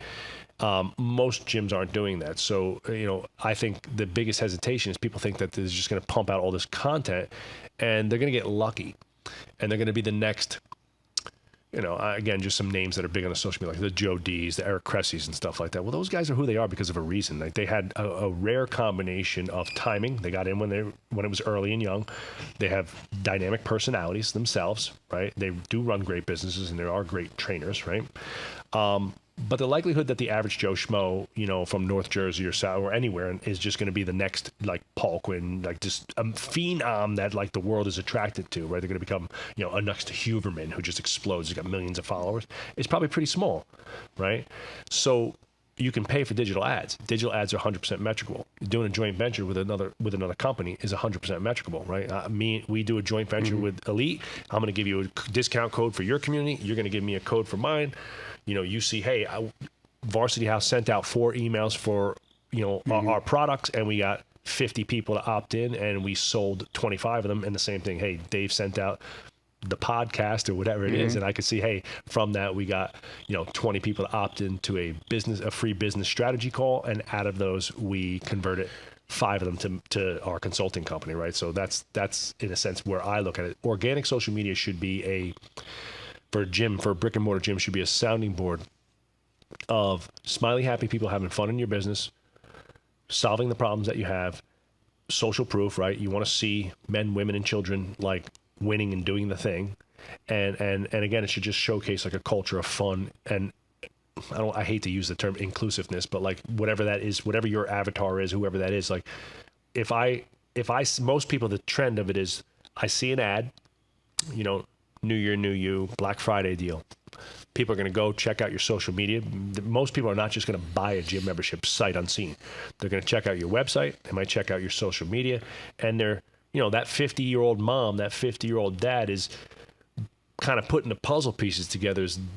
Does the message, price sound good? 50% off my membership sounds like a good deal.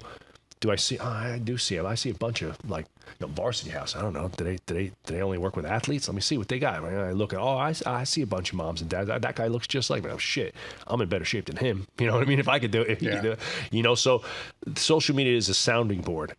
It's very hard to metric in the brick and mortar game. Well, I think you touched on something there that was important though, because if it is a gym, right, and people are or a gym, personal training gym, whatever it's going to be.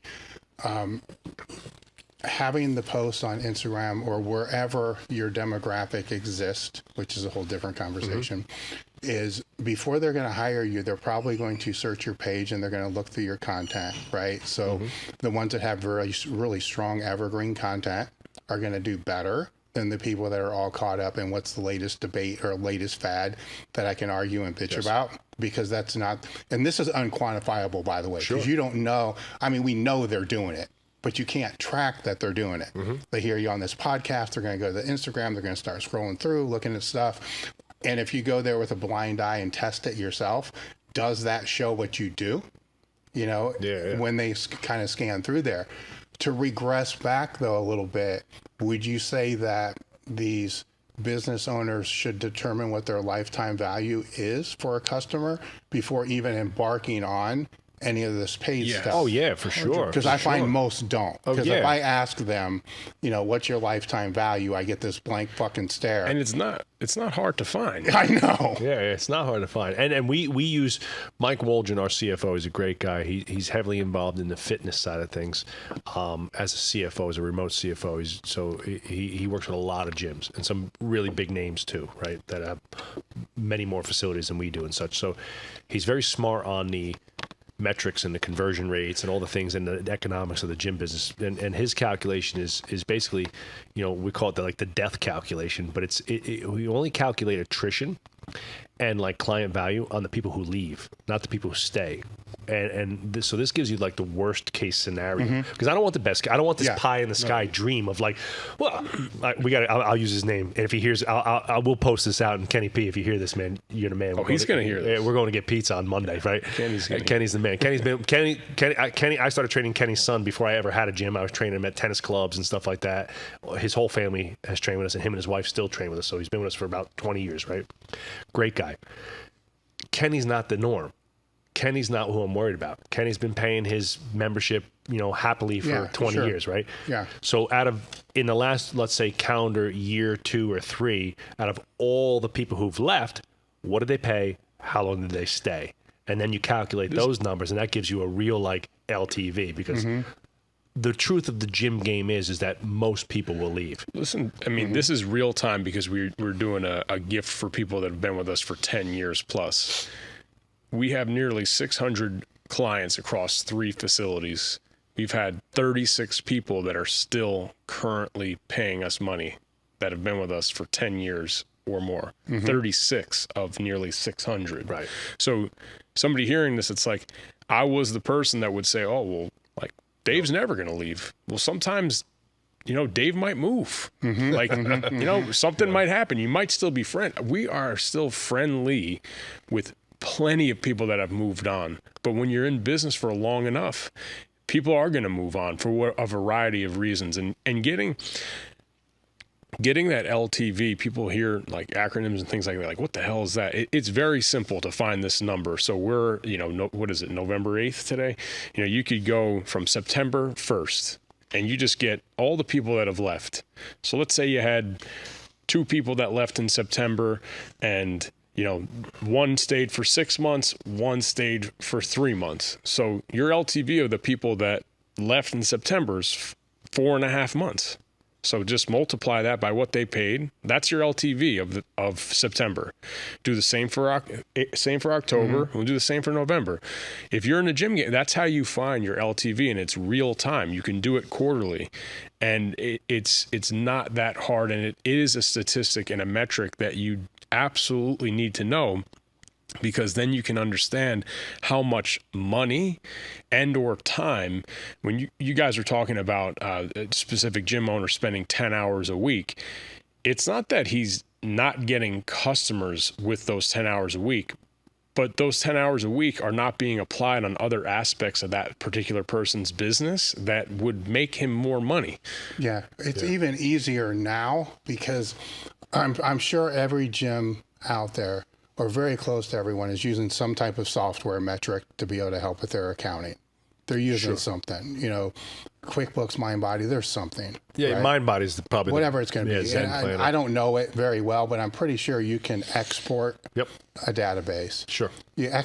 I mean, we got large language models now. You export that database, you pull it into a GPT, that's a data analytics tool, and you just simply ask, what's the lifetime value? Then you can drill it down, like take out the top 10%.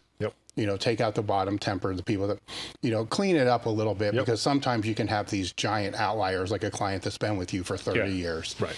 You know, or you can have, you know, the people that stay for a day and leave, right? Those are different problems, but you can pull those. This is just basic fucking prompting anymore. Yes. I mean, that used to. It's not like you got to sit there and have like a true financial economics degree to get these numbers. And even if it's off to a certain degree, it's close enough, you know, to be able to kind of let you know where it is. So I used to give a little bit of leeway, you know, on excuses. Okay, well, they don't know. Maybe it's a pain in the ass to kind of pull all the data out to be able to filter it. I've gone, your way is a very simple way, you know, as well, but they may not know that, you know, to where this now is like you just download a fucking database. Well, at our size business now, right, and especially because we're trying to really grow, right, and the goal is to expand, marketing is fastly becoming one of our largest expenses, right, as the need for more social media ads increases, ad spend increases, right? And here's something that we haven't touched on yet. We talked about attrition, right? But as a general rule, back in the day, even as early as like 4 or 5 years ago, right, or 3 years ago, right around the pandemic, so 2019, if you would have said to me, like, what's ideal for attrition, I would say sub 5%, like 3 to 5% would be like ideal for a gym. That means for every 100 clients, you're losing 3 to 5 people a month, right? Now, from a marketing perspective, if you got a small shop, personal training gym, semi-private, whatever, personal, you got 100 clients, and you're running good attrition at 5%. You're losing 5 people a month. The energy required for marketing and sales to replace those 5 people is not that big of a deal. Like I said, most owner-operators could do that themselves. Make 10 phone calls a day, run a reactivation list, who's not in the gym anymore, run a couple referral campaigns specifically. You know, like we're big on building referrals into the actionable marketing plan, so they're not just this haphazard waiting, like we said, waiting for Dave to go home and make Joe money, type deal, right? We're going to put buddy weeks, you know, things like that in there. We're going to have referral campaigns in there, right? But now attrition is generally around 7%, right? So it's gone up a little bit, right? As a whole, whether it's the pandemic, people's scarcity with money. In the last 6 months, all my gym buddies are, you know, on and on about the election, you know, causing some money scarcity and so forth like that. Whatever it is, nationally, it's definitely gone up. Well, we can't control it. Right, you can't control it. So that's the main thing as business owners, is that would be a law that you would look into. Correct. Yeah. But like, here's the big scale that people don't realize. Because we talked about it earlier, every gym owner's like, I want to go bigger, right? So I go for 100, what's the goal? Go to 200, right? I got to double the size, I got to get a bigger gym. What do you got now? I got 1,800 square feet. What do you want to go? I'm going 5,000. It's like, all right, that's a fucking big jump, right? And it's like, what are you going to go, what do you need member-wise? How many do you have now? 100. I think I can fit 250 in that place. It's like, all right, so you realize, though, that when you go from 100 to 250, that 7 per people a month is now 17, 18 a month, right? And I said, and now that takes a lot more fucking energy, right? Now you need a full-time sales and marketing person. It's literally selling and marketing and doing this, because you're not closing it to, so if you want to grow the business, let's say, I want to go from 200 members to 250, right? I got a plus 50 goal, but you have to account the attrition. Yeah. So again, I got 200 members, that's 14 people a month, right? I need 14 a month is 100 and what's that number? That's 14 plus 28, 140 plus 28, 168 people plus the 50. So it's really, I got to add 225 people this year. Most gym owners don't realize that. And it's like, oh shit. As the business grows, the attrition monster gets huge. You're not referring your way through that kind of growth. You're not doing that. No, that would mean you would have to be actioning like multiple referrals a day, right? And like, again, we have 600 members, right? Again, it's 7%, 6 times 7. I'm losing 40 plus people a month in the business. June, here's an example, right? June, we had our best sales month ever as a company, right? We sold 57 memberships in our headquarters, right? Testament to Mike and the sales team. They did an amazing job. Again, knowing that August was going to get a kick in the dick, right? We had a bunch of initiatives going in June that worked really well, and Mike and the team killed it. We started getting our summer pauses and attrition a little early. Plus, we lost a lot of athletes, right? Spring season was over. Athletes are going away, right? Their attrition is in the 20, 30% or more sometimes, right? We had one quarter was 80, right? So plus, 57 total memberships sold, 42 people on the attrition list, right? You got a plus, 15 month, all that fucking work for a month. Our average we're trying to hit is like 16 memberships a month anyway. So it's like all that work, an incredible sales month, all that energy to come out basically the same as any other decent month. Yeah. Right. And it's like, fuck, and it's almost, it could be defeating, right? So for those, and then for the sales team to like get back on the horse and have to do it again in July and August when we know we're going to have trouble in July and August. It's like, you got to keep, you got to know your shit at that point. It's a game. It's a game. It's a game. And, to those gym owners that you're talking about and you've been around for 2 decades, so you've kind of seen this kind of come and go. When you're in this down market, even though there's, for whatever reasons, circumstances we can't control, you can still, fight your best. But when those down markets come, a lot of your competitors go away. Sure they do. Because they go out of business. Sure. We've seen so many. Yeah. So that's, okay, down market. This is for real, a down market. It's more than a quarter. For some industries, yes. For some industries, no. It's never always the same. Survival mode, right? Just chill. Let everybody else die. And then when they're dead, you're in a position to pop back up. We've won, I think, just like lifting. We use a lot of lifting analogies and food analogies, restaurant analogies, right? Food and lifting, right?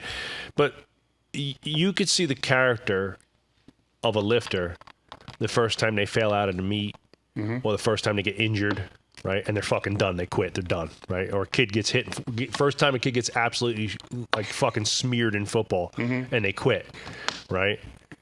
all right, that's a character thing. In business, it's no different, right? I mean, Dan and I could rattle off the list of some big name people who open gyms in our area who are no longer in business, and most of them are no longer in the industry because the second shit hit the fan, it got hard, and they had to really fight and scrape, look in the mirror every day, maybe go crawling home to their wives. I mean, Dan and I have had to have fucking hard conversations with our families, like, yo, shit's going to be tight the next day. Pandemic, me and my wife bought a house Friday the 13th. Maybe that was the omen, right? Yeah. We closed on the house, March 13th. Monday the 16th, right? They closed the gym down. I'm taking pictures on Friday out in front of our new home, which we just spent a bunch of money on, obviously, right? And I come home on Monday, like, yo, they just told me to shut down the gym. She's like, we're going to be all right. I'm like, well, we're going to fight. You know what I mean? And like, we're fighters. Like, I don't know. Next day I was in the gym, 3 hours of virtual Joe every day for 6 months. You know, Dan wound up having his son prematurely during that time. So he was like, dude, like, I'm so sorry, but I got to be in the NICU and I got to exit the building. I was like, dude, you do your shit. You take care of your family. We'll figure it out. Like, we're going to war. And Mike, Sean at the time, Simone, there was a few people that were with us at the time, and we showed up every day at the gym. We didn't give shit about COVID. I had all the windows tinted out. You know, it's over now, so I could tell these stories. I had all the windows tinted out, like mirror tinted.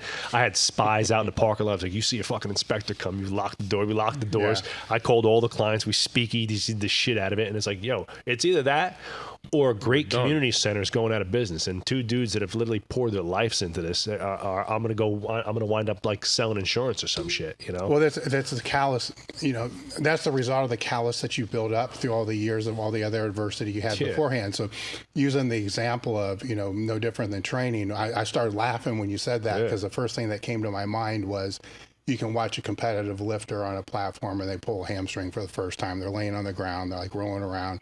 You know, maybe the two of their training partners have to carry them off or whatever it's going to be. Academy Award. Yeah. Then that same person 20 years later tears a bicep, you know, pulling a deadlift, and they're like, oh, fuck, I think I tore my bicep. Just keeps pulling. Yeah. You know, it's not even a big deal. It's like, I think I tore my bicep, you know, but that's the callous, you know, of all the little adversity that you have that enables you to be able to take in that bigger one. We're avoiding the littler ones all the time, you know, as a way to avoid building the callus to be able to handle the really big shit, because big shit will happen if you plan on being in business for over a decade. 100%. You know, really big shit. Of course. You know, that you have to learn how to have faith that it's going to work out, you know, and not overreact. But going back, there were many times younger, you know, in my business career where there's a lot of overreaction to things that I would look back on now and be like, that was not a problem. It really was not a problem. But at that time, that was the biggest problem I ever had to deal with, you know, as a business owner. So when you're working with these businesses as mentors to be able to help them, what do you see as some of the most common mistakes that they're making? I mean, common mistakes are overspending, obviously, right? And again, I don't want to downplay the product. Product's super important. But if you focus all of your education on the X's and O's and you don't learn how to run a business, you're not running a business, right? The second you sign a lease, you decide, like, I'm going to be Joe Schmo gym owner. You're a business person first, right? And then second, coach. Like, and you could be the greatest coach. You could be the next Cressy, Charles Parker, whatever it is, right? Mad Dog, right? The guy, you could do those things. But if you decide that you're going to open up a brick and mortar business, you got to run a business first, because a sound financial business provides the opportunities to do your passion projects and do your thing. So if you want to be this amazing content creator, you want to start a certification, you want to, you know, have a platform for whatever it is, right? Having more money is going to help solve that and make you able to do that, right? Like, you know, Dan and I, you know, like to give back to the community. We like, you know, donating to charities and stuff like that. I have a lot of hobbies. Like I said, like I like to fish and hunt, right? Well, running a really good business allows me to do more of all those things. So the more profitable Varsity House is, it's not just filling Joe's and Dan's pockets. It's providing more for the community, donating more money, like, you know, homeless shelters, food banks, you know, all those things that we do. Provide great careers, right? You know, instead of having a gym where everybody's sucking wind and barely making any money and you got a bunch of 1099 part-time trainers, I have full career guys who have been with me, you know, 15, 11, 10, 9 years, right? 7, whatever it is, right? And they're like, you know, Big Mike arguably should be the first guy to retire from Varsity House, you know, as a career person. Maybe he works for us for 30 fucking years. Like, that's amazing. That's a testament to like having a plan and saying, like, I'm not going to, and I worked in a whole bunch of gyms. I would say one of the benefits, Dan worked at Parisi's, but one of the benefits of coming into a business situation that he did young was that the slate was kind of clean. I worked in some shitty places, right? And I worked in dozens of shitty gyms. And I've always been a glass half full kind of individual, right? I got kicked in the dick so much as a kid that like everything from that point was winning anyway, right? So I think like, when you have that mentality, like I'm going to win no matter what, Dan came in with a clean slate and had like, didn't have a lot of those preconceptions and misconceptions about, what things were supposed to be or how things were supposed to be run. And he was just willing to learn. And I think a lot of guys just don't have that. They think they know what they know and this is going to be, and they don't professionalize the business at all. I would say you brought it up about people before, and I'll just take elite and literally like, you look at things, you step back, obviously on the plane ride here, it's like, man, like I can't believe like we're in this position to do this. This is awesome. And the reason why we're here is because of a relationship that's been built with employees from Elite FTS over the years that have never left. Mm-hmm. Yep. And that comes from your ability as a leader to take care of your people. Yes. And one of the biggest problems with gyms specifically is it's a personal trainer that's so focused on their clients. They start growing, they can't handle it. They hire somebody and they're just like, all right, just follow me around and do what I say. And they're still totally focused on the client. But the person that could help them make the most money is that new employee, that team member, leveling them up, pouring into them, having empathy for where they want to go and what they're trying to do. Because I look at it now, we don't have a humongous team. We're still a small business, under 20 employees. But when I look around and I walk into our town hall meetings, I look around and I go, we've got some pros on this team that are damn good, and I'll take this crew anywhere and know that we've got a fighting chance because we've got some real strength professionals that could go and run gyms anywhere. And it's because our focus was a long time ago, we started to realize and be mentored. It's like, hey, it's all about the team. If you're going to scale to 600 clients, you can't do it with 2 guys. So we've been focused about team development. It starts even before we even knew it.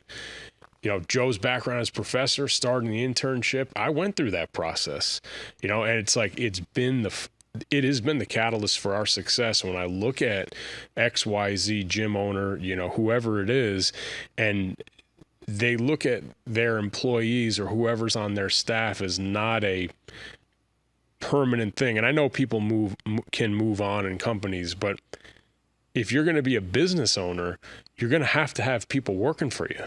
So the development of those people and the professionalization of those roles has to improve. Somebody like I'm talking about, like Matt, like he wouldn't still be here if he wasn't bought into Elite and where it's going and being taken care of. Today's the first day I ever met Sheena. Like I was emailing her 10 years ago or 8 years ago, whatever it was. And for me, as somebody that's always followed along what's gone on here, to me that is a big deal because familiarity, people align with familiarity. Customers align with that, and we've put laws of persuasion. It is, and we've put in, we've spent a lot of money, a lot of time, and a lot of care. I mean, my wedding was 50% Varsity House people and our team and their spouses and families. And, that's not going to change anytime soon. And our place of business I can't wait. I mean, my son's 4.5. Like he loves coming to the gym. He can't wait. I can't wait to have him in the set. We're going to age down and start a younger kids session so that he could start training and Antonio can train as well. It's just, we take care of our people. And when you take care of your people, they're going to take care of your business and your customers. And your customers. Yeah. Like now, we're here, right? We're here from Tuesday. We got in yesterday afternoon. Right, we're here till Friday morning. I do not have to call, check in, or nothing. Like I know Mike's got that place on lockdown. Adam, our COO, he's our partner as well. right?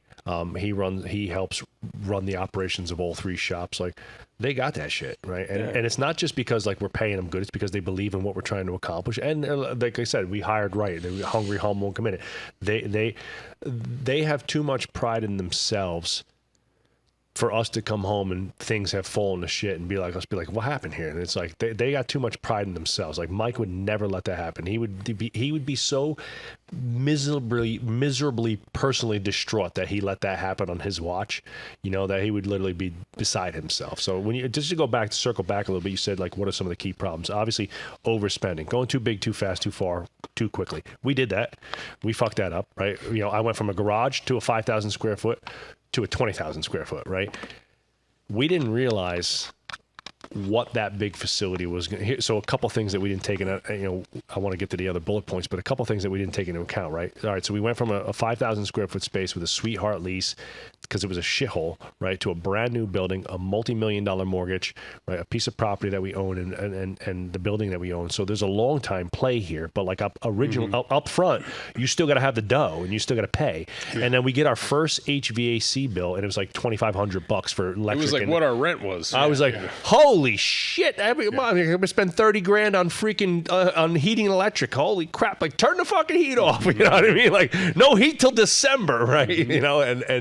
And so like little things like that. We had to have the parking lot paved, $35,000. You had to put in some street lights, $15,000. We got right now. We got to redo the sidewalks, kind of chipped up and peeled up a little bit. We got to redo the sidewalks. It's probably gonna be like $10,000 or $15,000, right?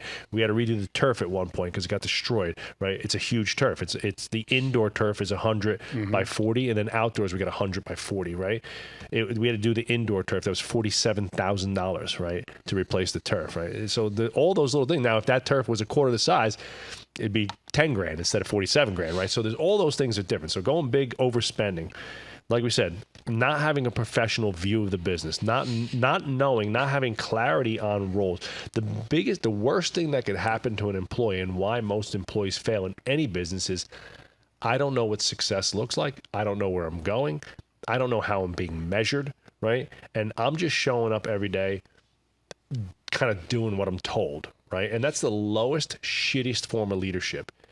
Having a real job app, in a sense, like what we call KRA, key responsibilities and duties, having daily actions, knowing exactly how they're being measured even as an intern. Hey, this is how you're being measured: by finishing the internship, getting your certification, completing your weekly check marks, stuff like that, right? New coach coming in, hey, the goal is to get you're being measured on how quickly we can get you to servicing 20 billable sessions a week, doing your check-ins every week. You got to go 90 days, that's 12 weeks in a row doing your check-ins, your reach outs. Like, we have a metric for like how many reach outs each coach has to do each week with their clients and shit like that, right?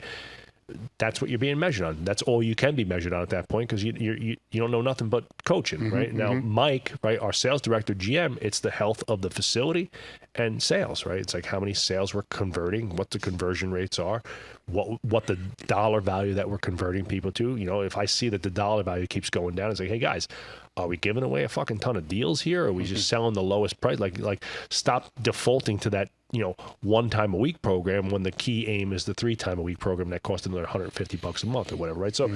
So not knowing not professionalizing the roles. Again, we talked about the marketing plan. Most people's marketing plan today, they see with these influencers. I'm just throwing out names like Juju Mufu, the Liver King. No offense to any of those guys, but they're unique anomalies, right? Again, the local brick and mortar gym owner who's not 250 pounds of yoked up savagery probably isn't going to have the same cachet. Also, like, I look at someone like the Liver King and Juju, they're selling products, their services, shit like that. It's a different thing. They're not training people. They're not fucking training. They don't have to stand on a gym floor 30 hours a week, right? And then last but not least, we talked about was just the financial side. If you don't know your data and you don't know your numbers and you're just flying by the seat of your pants, you're just a trainer. And that's like when Dan said to me, like, that's not a business. I'm down in the Cayman Islands with my then now ex-wife, right? And I'm with some friends, and I'm in the Cayman Islands on vacation. I just remember sitting there on the beach still, like, that fucking prick, I'm gonna punch him in the face when I get back. Right? And I was jokingly, but like I was like, he's right. It's not a business. I don't know the numbers. I'm just worried about like selling sessions. I'm just selling sessions. And I'm thinking to myself, like, I'm just a dude who has a space. I'm just a trainer. I'm just like, let's call myself a guru, whatever you want. I'm just like this guy who knows how to train, who's got a space. This ain't a business. Joe goes down, there's no business. There's no marketing plan. There's no nothing. Just fucking sell, right? And when I came back, we had some more conversations. Obviously, I knew Dan. I knew a lot of the people around Dan. I had gotten to know his mom and dad really well. And I knew that there was a really strong foundation of he was hungry, humble, and committed himself. Dan, coming from a really nice family who worked hard, all good people, right? He had an intrinsic fire to win too, right? And some people from our area that we live in now, they got all the money in the world and all the opportunity in the world, and they got no fire. Dan had a burning flame, you know what I mean, and wanted to win. So I was like, all right, like I said, if he needs a job, I'm desperate for help. Maybe we can do this thing, and here we are. Well, most gym owners started out as trainers first. Yeah. Right. So, if you're good, there's gonna be a cap. You get busy. Yeah. I mean, there's only so many billable hours that you can do. Yep. Per week, and then when they hit that leads them to, how can I keep growing from here? And 20 years ago, there was like only one path, right? You're going to build a gym, which is actually a career change, where now they could build it. That's a great point. Yeah, I like that. Yeah, now they could, take their reputation and expand it online and sell courses or whatever, online coaching or whatever they want to do. So those trainers today, they have more options than what they had before. Both are still career changes in their own right. Sure. Where you said it earlier, that is the day that you start a business is the day that the business becomes the main thing. It's that career change. I don't think a lot of them really understand that or grasp that, or know that the vast difference between the two. Sure. And there's a huge difference between the two. I mean, the more it scales, the less you're going to be able to do the actual hands-on coaching, which may be what you actually really love. So that could end up being maybe just 10% of your time at a certain point. So what advice would you give to those people now? Because maybe they do just want to be the geek and learn everything about training and just stay in that avenue and stay in that lane. Now, it may not be able to have the high-end compensation that they may have with their own facility, but it also doesn't have the same risk. Sure. I mean, so there's a phrase that we use in the business of strength. We call it the coach owner paradox, right? And like very few people, and I was on another podcast last week, and we were talking about this, and I said, I don't know still to this day, unless you're already like your dad's like an NFL strength coach or a collegiate strength coach or something like that, but how many parents, when their little son or daughter is born, like, I hope he grows up to be an amazing trainer. Right? Like, I can't wait. God, if he just gets a really great career as a strength and conditioning coach, that's going to be amazing, right? Everybody's like, I want to be a lawyer, doctor, whatever, right? So the majority of people who go into fitness, it's a calling, it's coaching, it's a passion. You had your own maybe fitness journey, you lost a bunch of weight, or you're an athlete and you want to kind of keep the locker room vibes going and stuff like that, right? For me, it was obviously like I grew up without a dad, and I think it filled a hole in my life in a sense where I got to mentor young adults and give back, and it made me feel really good doing that, right? And again, I just enjoyed the weight room. I loved training. I loved lifting. I saw it as a way of starting a business that I was passionate about, and my thought process was, shit, I was going to go to the gym every day anyway, right? So whether I was doing construction or engineering or I was a doctor or whatever, like when I was done, I was going to go work out. So when I just turned that into the business, then I don't really have a job, right? So my point is that the majority of people who go into coach and go into the gym business go in for pure passion. They're not business people at all, right? And they don't really understand that. So, and if you're passionate about something and you really dive down the rabbit hole and you try to get really good at it, which is what I did, I was studying all the things, reading all the things, going to all the workshops, right? And in terms of X's and O's, I did get really busy. right? Because I started to attract people. Guys like Dan came in, other college athletes, high school athletes, and the word spread locally that, hey, there's this guy who's got a shop over in, I was in North Vale, New Jersey. Hey, this guy's got a shop. He's doing some crazy ass shit there, but he's turning out some absolute savages. Like, you go train with him. And I had coaches and dads, and, you know, dads beating down the door to come train. And at one point when I left there, like right before me and Dan left, like it was so busy, I'd have 25, 30 kids come in the gym. There'd be 20 kids waiting outside. I was like, hey, you can't come in until we're done training because there's no room in the space, right? So, and we had the same problem when we partnered up a few years later down the road. But there's a crisscross, there's a point, right? There's like a point of no return, right? Where you've gotten really busy because you've gotten good and you're passionate about what you do, and people believe in you, and they say, man, there's this really young, like motivated coach who's doing some cool shit over at this top secret garage gym in the back of a warehouse, right? Which is what it was. So it was kind of cool cachet too. At that time, like 2006, CrossFit was hitting, Joe D was getting his stride, Zach was doing his thing. So, you know, in the realm of Jersey meatheads, there was Zach, Joe, Jay Ferrugia, if you remember Jay, right? He used to write back in the day for like T-Nation Elite too, right? And like those guys were a little bit ahead of me. We're all the same age. We're all about 48 years old, right? But they were a little bit ahead of me of like getting their brand out there, getting online. Those guys were more digital savvy. I was like in the trenches type guy, right? I had also, out of them, you know, went to college, did my master's degree, stayed a little bit longer on the college side of things, kind of not sure what I was going to do. So again, super passionate, got busy. That was the problem.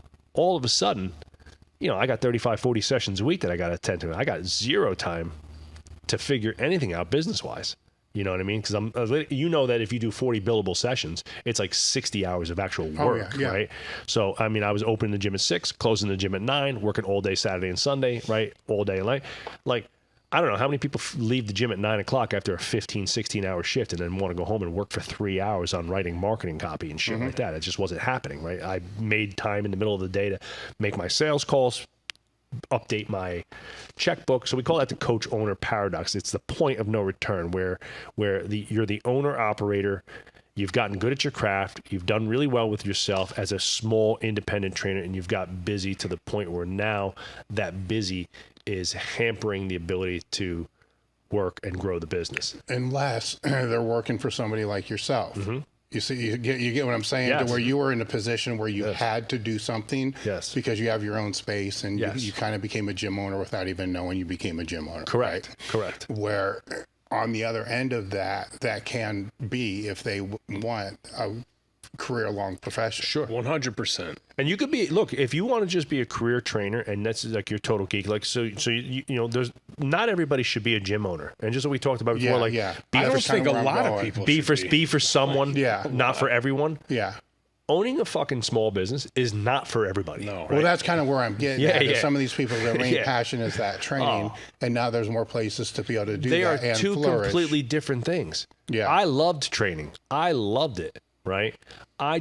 Me and Dan both got lucky that we also both loved the game of business. And when we started getting good at the game of business, we were like, oh, so that adrenaline rush that I used to get from crushing PRs and taking kids to the combine or watching a kid PR on their 40 or whatever, I'm getting now crushing a marketing campaign that drives 50 new members to the gym, or Dan's getting high, like, yo, we had the best month ever, most profitable month ever. Like, we're getting high on that type of stuff. And we just got lucky with that. But I would say that's also kind of what's made us uniquely successful in the realm of the gym game, because a lot of coaches, I hate sales. I don't want to do the marketing. I hate, dealing with employees sucks. If that's your mentality, look, it's like anything. If you tell yourself it sucks, it sucks. Well, that's what I was going to ask is when you're speaking to a trainer that wants to move on, to be able to do something like this, what are the tells that you see that you would be able to go back to them to say, you know what, maybe this isn't, you wouldn't say this. Maybe it's not the right time, for you to do that. Because you don't want to say, look, you don't want to do this unless. I think you need to show them that, like, you have to ask them, like, what is your goal? Like, what do you want to do professionally? You know what they're going to say? They're going to say they want to make more money. Yeah, exactly. So if that's what they say, it's like you have to show them the path. Like, let's take somebody, for instance, that is an influencer. And when you guys were talking, it just popped in my mind because he speaks to this. And he's probably like one of the only people that speaks to being like, hey, I never wanted to own a gym, is Ben Bruno. Ben was an intern at Boyle's Spot, and he said, you know what? I don't want to open a gym. I love training people. So what did he do? He moved to an area where there's a high propensity for people that love to train and have money. He picked up his life and moved to, I don't know, wherever, LA. West Hollywood. And he still talks about it. Now he's online, but he's like, hey, I still coach 25 sessions a week. He does it out of his garage, and he charges a fair rate. And to those people, like, hey, I want to make more money. Cool. Well, like, let's fill up your book. And once your book is filled, well, there's two ways that you can go in business. It's, okay, you can either add capacity by opening your own gym and hiring people to run your training programs, or you raise the rate on the sessions that you got. It's not that hard. You just have to have the freaking cojones to say to somebody, to have that conversation. Hey, we've been training for 3 years together. My rate's going from 100 to 120. And be willing to allow them to be like, I'm not going to pay that, and have confidence that you can replace that hour. And it sucks, but you're going to make 20% more money off of the same amount of time. And you're exchanging time for money here. And that personal trainer, you can do that for a while, and then you get to a point where, like, all right, well, now I want to get some time back. Okay, well, then what I would educate them to do is, all right, what are some non-negotiables? Okay, you don't like working on Saturdays? Cool. Don't work Saturdays, but maybe to make up those 5 sessions, you never do 5 a.m., so maybe we got to hang out 5 a.m.s 3 days a week to make up 3 of those 5 hours. And on Friday nights, you're done at 4 o'clock. Well, now you're going to be done at 6 o'clock, and now you got your Saturdays. So there's ways to adjust the time money continuum for a personal trainer, but we got to figure out, what is that goal? Like, what is it? And if they say, oh, I want to make, whatever it is, I mean, 300,000, you're probably not going to do that doing personal training on your own, unless you go to, New York City or LA or San Francisco. And then you'd have to be a celebrity trainer, like training like elite celebrities to make that type of money. A good trainer in a good market can easily make like $1.25, 100 Once you get up to that 150 mark, you're starting to get into the Ben Bruno categories, where you're like a celebrity trainer. You're working with like A-list celebrities, and you could maybe charge them $250, $350 an hour for like training sessions. But like, again, like for us, we have some very wealthy people training with us, very billionaires training in our gym, right? And they're very conscious of the money. I don't care how much. That's why they're where they're at. I don't care how much money. There are not just piles of people growing on trees who want to spend, $1,500, $2,000 a month on fitness. No. So now again, if I'm Tom Cruise and I got a $50 million, $100 million, I got the next Mission Impossible coming out. Yeah, okay, you're Tom Brady. Yeah, all right, I'm going to spend several $100,000 to $1 million on body care for the year, because my ROI on that is ginormous, right? But for the average business person or whatever, or mom and dad, an adult avatar for us, right? They don't see it. They just see it as an expense, right? Health is a byproduct of that, and obviously we're in the most healthy we've ever been as a society, right? Because people don't value their health. They'd rather go out and buy a Louis Vuitton purse for $2,000 than put $2,000 down and have a gym membership for the year, right? And so there's that. So when we look for like gym, I think one of the things that's helped us with our community, with our coaches, and I want like entrepreneurs. I want people. In my ideal business, in my ideal world for our employees, is that they don't all have to be business owners, and they're probably not all going to leave to open up their own gyms, but I want them to understand the business side of things. So Dan alluded before that we're pretty much open book, like just about, our entire full-time team knows every penny coming in and out, without like giving away people's salaries and just flat out telling them that, hey, this is what me and Dan take from the business or blah, blah, blah. The books are there, the goals are there, the metrics are there, they see everything, right? Obviously, with the business consulting, a lot of them sit in on those, right? And when we started doing the 2-day workshops years ago, we would have our employees, take the workshop with them. They were like our first guinea pigs, and like testing out some of the things we were going to teach to people, right, and stuff like that.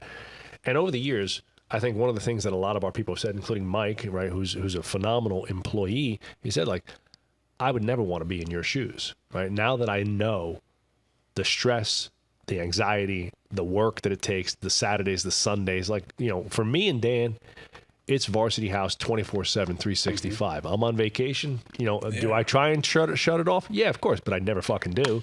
Now, I'm sitting in the tree stand hunting. I'm fucking texting people, right? It's like, you know what I mean? Like, it's never there. Where, like, if you're an employee on Friday afternoon, you're like, fuck this place, and I'll see you everybody Monday, right? And you leave. So there's some solace in that. And there's nothing wrong with that. And I think they need to factor that into their decision, right? Because we all know the people that, are full-time trainers that, let's say they're making $100,000 a year, then they trade that to be a gym, $100,000 a year working 40 billable hours. Then they trade that to be a gym owner and to make $30,000 a year and work 120 hours a week. I think the average salary is like for a gym owner in North America is like $45,000. Yeah. So what they're trying to do is, because they're so busy, they're trying to actually work less, but then they go to something that they're going to end up actually working twice as much. Correct. For a fraction of what they're actually making. And that conversation that you just said, the ability to be able to leave and not have to think about it, until you come back in. There's power in that. For some people want it. My wife is a perfect example. My wife's a phenomenal employee. She's got a great job. She does really well where she's at, right? She would not want to be an owner of that business. Yes. She loves being an A+ employee, right? She's a phenomenal employee. But there's a certain, she gets to leave with the lack of anxiety. She does not have to worry about if they're having a down month, she still gets paid, right? And so, like, I think, like, again, like a question, like you said, what's the tell? The tell is, like, if I was speaking to somebody who's telling me that they want to be a gym owner, and I said, look, being a business owner, gym or not, means that you're going to have employees who are going to be relying on you to put food on their families' tables. Are you okay with the responsibility of knowing that somebody else's lives is in your hand? Because that's the biggest responsibility that Dan and I have. Because now we've committed ourselves to growing a brand that other grown-ass men and women have said to us, this is my career. I want to die here at Varsity House. This is how I'm going to feed my babies. Like our business partner, Adam, his wife is literally days away from giving birth to their first kid. He just bought a beautiful home in North Jersey. Not cheap, right? This shit has to work. And Dan and I go home with that stress every day. If you can't look at yourself in the mirror and say, I got that shit, I'm going to make sure, like, I will cut my paycheck before Mike doesn't get paid, then it ain't for you. If you're a selfish mindset, or you just like, hey man, I just want to worry about me, my money, my family and shit like that, don't go into business, because that's not for you. Dan and I went many, many, many paychecks where we didn't take a paycheck or we didn't take our bonuses because Mike had to get paid. Yeah. And at that point, and even as far as, like, he's been with us for 15 years, 10 years ago, like, this was his career. And again, I'm not going to let him down.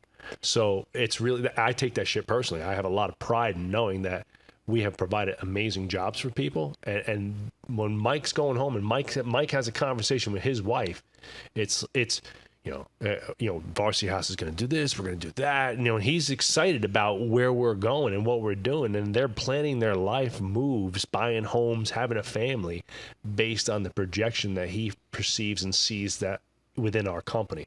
That's fucking important. And that takes balls of steel for most people. You don't have and real projections. Yeah. And you can't and sell, real bit. Yes, you can't sell people on a false fantasy. Right. Like, oh yeah, bro, you're going to make $150,000 a year. It's like, all right. And you have no idea how you're going to get there. Yeah. This industry too, like, you look at, my mother was a teacher for 40 years. She never wanted to be an administrator. And there was nothing wrong with just being a great teacher. In this industry, for whatever reason, if you become a great trainer, everybody's like, literally, how many times have people asked Big Mike, be like, when are you going to open your own gym? That's all anybody would ever, and he would flat out tell her, like, I don't want to open my own gym. I like this gym. I like what we've built here. I want to run this gym. And I'm not sure why that is the case, because you look at, like, with football coaching, my offensive line coach from college is, almost 20 years later, he's still an offensive line coach. Like, what's wrong with that? There's nothing wrong with that. You don't have to be the head coach. You don't have to be front office or whatever it is. And there's nothing wrong with that in those fields. And as it pertains to strength and conditioning, there's nothing wrong with being a lifelong coach. We're still coaching. I just found passion with my role right now. I'm finding a lot of the same, those same fulfilling professional highs coaching our team and coaching other gym owners to live out their professional goals as gym owners.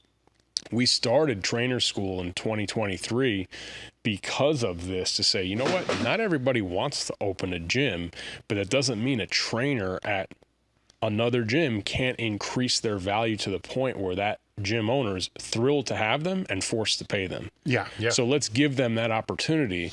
And there just should be, people need to, in our industry, it's still pretty new, right? Like, it is still pretty new. We have first generation people that are like, were strength coaches for their whole lives. I don't know one person that was a strength coach their whole life that retired as it, but it's going to start to happen. And, I'm proud that we're helping to professionalize the industry, and really it starts with the trainer, right? It starts with the trainer becoming a better employee in the gym that they're at, and help to just professionalize this as a whole. And there's nothing wrong with being a lifelong trainer that knows how to deliver upon results for a client and help that gym get what they want to. With there's more opportunity than what they think. Yes, for sure. If I use my own personal training career as an example, was, I built a clientele and I built, trainers underneath me where I was at, to where it got to a point I personally know what I was being compensated was a break even across the board. There's no way there. I was getting paid 80%, then 5% of what all the other trainers were. But I was able to negotiate that because the other trainers that I was helping were generating more revenue to be able to, in other words, the culture I was helping to, their culture that I was helping to facilitate, took me from a 50%, actually it might have been 40%, basically to double. Because if you had a coach that's working for you now that over exceeds the culture far more than anybody else, is always full, and then is helping other trainers come in, you have to pay them to become better. You have to pay them. You have to, because, and it may even get to a point you're paying them and they're just breaking even, on their personal thing. Now at that point they're going to understand, look, I get they can't pay me anymore, right? Or, because of all that. But I don't think a lot of trainers see that as an opportunity. And I think there's so many opportunities too. Like, you could be a great trainer, but you could still get way better at sales. Like, I think again, like, maybe you don't want to run the business. Maybe you don't want to be like doing marketing and like all videos and like writing copy and stuff like that. But again, I mean, as far as like a trainer's role on the gym floor, if you're a good trainer, you're going to develop good soft people skills, and you can make a shit ton of sales on the gym floor just by knowing who you're training and following up with them every week. Dave, great job this week. You made all 12 sessions this month. I'm really proud of you. It's literally, that's all it takes, right? Keep Dave happy, keep patting him on the ass and pumping him up and keeping the train moving in a positive direction. It's, hey Dave, you were coming like a bat out of hell. I haven't seen you like more than once or twice the last couple of weeks. Where the fuck you been? Like, you need a little help, you need a little pep talk, you need some nutrition. What do we got going on? A lot of times it's just life. Oh man, I got killed at work, had a family vacation, come back, haven't been able to get back on the horse. Let's go, dude. Like, when's your next session? Let me get you booked, right? Reactivation. And it's the next one is, Joe, that was awesome. I love this place, man. You guys are the best. I can't believe, I'm so lucky I found you guys. Hey, you mind give me a really good, Google review or testimonial about that, right? So other people could see that and believe they could do it too, right? And then obviously the referral side of it, I think my wife would love this, or my brother would love this place. Bring him in next week. 3 sessions on me, man. Bring him in with you. We'll train, see if he likes it. If it's a good fit, we'll get him set up. We'll hook him up, right? If he signs up, have like a referral deal, like we do 100. Like, hey, if he signs up, I'll give him $100 off his first month. I'll give you $100 credit on your next, whatever it is, right? If that's all it is, but you do that with like real good, like Mike is the master of that, and that's what got him to the sales role he's in now, because he was like, you had a great session, dude. You got to give me a review, bro. Like, leave, he was, and it was just super casual because he was delivering the goods. So you could be a world class trainer with like, let's call 80 to 90% of your ability focused on being a great trainer, and 10% of it just like learning how to have those little cues and make a lot of sales, and you could be successful inside somebody's business. Now, if you do want to take it a step further, like, again, because I think you will, at some point you will max out your earning capability, right? Because you can only raise the rates. You can't, if you're in another person's gym where everybody's charging $100 an hour for personal training and you're charging $250, there's probably going to be a disconnect there, right? So like there's just a reality of that, right? And so I think you'll get to a point, whatever that is, 100 grand, 125 grand, 150, who knows, right? Depending on your market, right? Like LA or New York, maybe it's a little higher, right? Out here in Columbus, it might be a little lower, right? I think like if you're a trainer working for another facility here in Columbus, getting to 100 grand is probably a stretch, right? So you might say to yourself, now I want to open up a gym. But then you see what me and Dan are talking about, and you're like, I don't know if I have the juice for that. I don't know if I have that. Well, that's when you have to think long and hard about all right, what skills do I have? What am I good at? What skills don't I have? And either it's a who, not how issue, right? It's like I either have to get somebody to partner with me, work for me, who I'm going to hire an operator and I'm going to be the product, right? And it's like, I'm going to hire an operator. And I look at like Eric Cressy, who has his partner, Pete, right? Like Pete was more the business operator, CEO, COO type guy. And Eric was the product guy, right? And it was like, okay, that's a great dynamic. You had one guy with one set of skills and passions and one guy with another set of skills and passions, right? They made a great pair, right? And so that knowing, again, that knowing what you know and what you don't know, I think having the lack of ego to say to yourself, well, I'm really fucking terrible at business. I don't know anything, but I'm a world-class coach. I'm an awesome coach. Let me go out and find a business person and see if they want to do this gym thing with me or they want to work for me and so forth. So you can figure that out if you want to open up your own business. But again, I think this business as a whole, barrier of entry is pretty small, pretty low. You don't have to go to college. You don't have to take real mentorships. You can just get certifications. So the barrier of entry is low. Most people are coming in passion. They don't realize that there's a true business involved. And you could open up a gym for, our gyms generally, cost in the realm of 125 to 150 grand to open up. We have friends that are doing them for about 100. You could probably get one open for 75, 50 to 75 for like a little box gym, kind of really devoid of you got like some cheesy rigs and stuff like that, but whatever, but like you can get it going, but you're still going to run a business at that point. And I think if I knew what I knew now, I would say, all right, well, I'm either going to hire, maybe it's a part-time, maybe it's a client that you have that was like, an office administrator, and it's a woman who works for you she ran a dental office and she wants to come help you run your gym business and so forth, right? But like you have to find somebody with those other skills, because no matter how you slice it, those skills are a requirement for running a good business. And if it's not going to be you got two choices: don't run a business, or go hire the skills. you know. Were there any topics you guys want to talk about I didn't bring up? I mean, we covered a ton. I'm trying to think. I mean, obviously, no, I mean, I pretty much we didn't talk too much about scaling and like kind of the mindset there. I thought that would be kind of cool. Let's go into that. Yeah, a little bit on that would be cool. So, I guess so we talk about scaling your gym, because a lot of gym owners, we say you want to go bigger, right? So that's a form of scale, right? You're going to go bigger. But one of the things that we've learned, and this kind of came from, one of our business mentors and our CFO, right? Something called like demographic saturation. And you might not see it as much with like a product-based business where you can ship product nationally, right? But in a local brick and mortar business, the reality is that I'm getting most of my clients to come from a 3 to 5 mile radius. And I would say the majority of them are coming from like a 1 to 2 mile radius, right? They're locals. They live close to the gym. And you look at like our headquarters. We've been in our area, the north corner of New Jersey. We're in that northeast corner. We're like really, really tucked up in the northeast corner, like on the border of New York right there, right? We're literally, I could spit on New York. And the current property that we're in now is the first piece of property over the border in New York. We sit on the border of 2 counties that have 1 million people in them. 1 million people in Bergen County, like 850,000 people in Rockland County, New York, right? But we've been in that community now, since 2006. So let's just say, for the sake of this argument, that we've cycled through 10,000 people in the course of those 20 years, okay? And we have 400 members at headquarters. It gets harder and harder and harder to continue to attract people, especially if this is like a community that most families come to live in for long periods of time. So they're planted there. Mm-hmm. And if I'm constantly stay in that one facility. And let's say we said to ourselves, like, hey, we got this 20,000 square foot. We want to go bigger. I'm going to deck out the other side. We're going to put a health club in. We're going to do all these things in this one spot. I might not have the demographics in terms of population to support that anymore, right? So when we talk about scaling, I'm almost always going to try to talk a gym owner out of going bigger.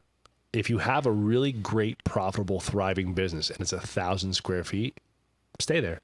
Maybe go 500, go to 1,500. You could increase the capacity a little bit, but you're probably better off going to a new location. And that sets a whole nother series of problems in terms of splitting yourself, having to go to 2 different places. We learned that too. Well, demographic research for one. Yeah, but just like, so like, you know, let's just say like what we just currently did, right? So I got 400 members in one gym. I got 120 or so in another gym. We just opened up the third in the spring, okay?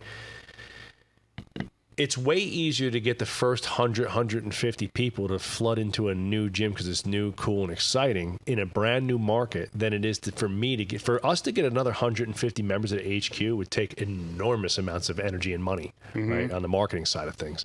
But when we opened up a new gym, I had a $25,000 marketing budget. It was like, founding members, half off your first month, little discount for life, blah, blah, blah. We opened the doors that first day with like 90 plus people sold on that. Now we had some attrition because there were, deal takers. They took the first month deal and canceled their membership, stuff like that. But way easier to get to the first 100 in a new market than to add another 100 to an existing business. And most people, and again, most gym owners just don't realize that. It's like, oh, I'm going to double it. I'm going to go to a 5,000 square foot space and double the population. I was like, wow, that's going to take a lot of fucking work, as opposed to just like go 10 miles down the road and open up a new spot. So when I think of scaling to new locations is way easier. And you just create a reproducible model. And like what Dan and I have done is we've deduced the business down to the most profitable service offerings with the minimum effective dose of coaching. So like in real time, one of our consulting members was thinking about, maybe offloading one of his businesses, right? And it's just a little bit bigger and outside the model of what we would ideally look for. But it was exciting because it was attractive possibility, right? It's like, all right, we could, this could be a really good thing. It's in a good location. It has some clients already.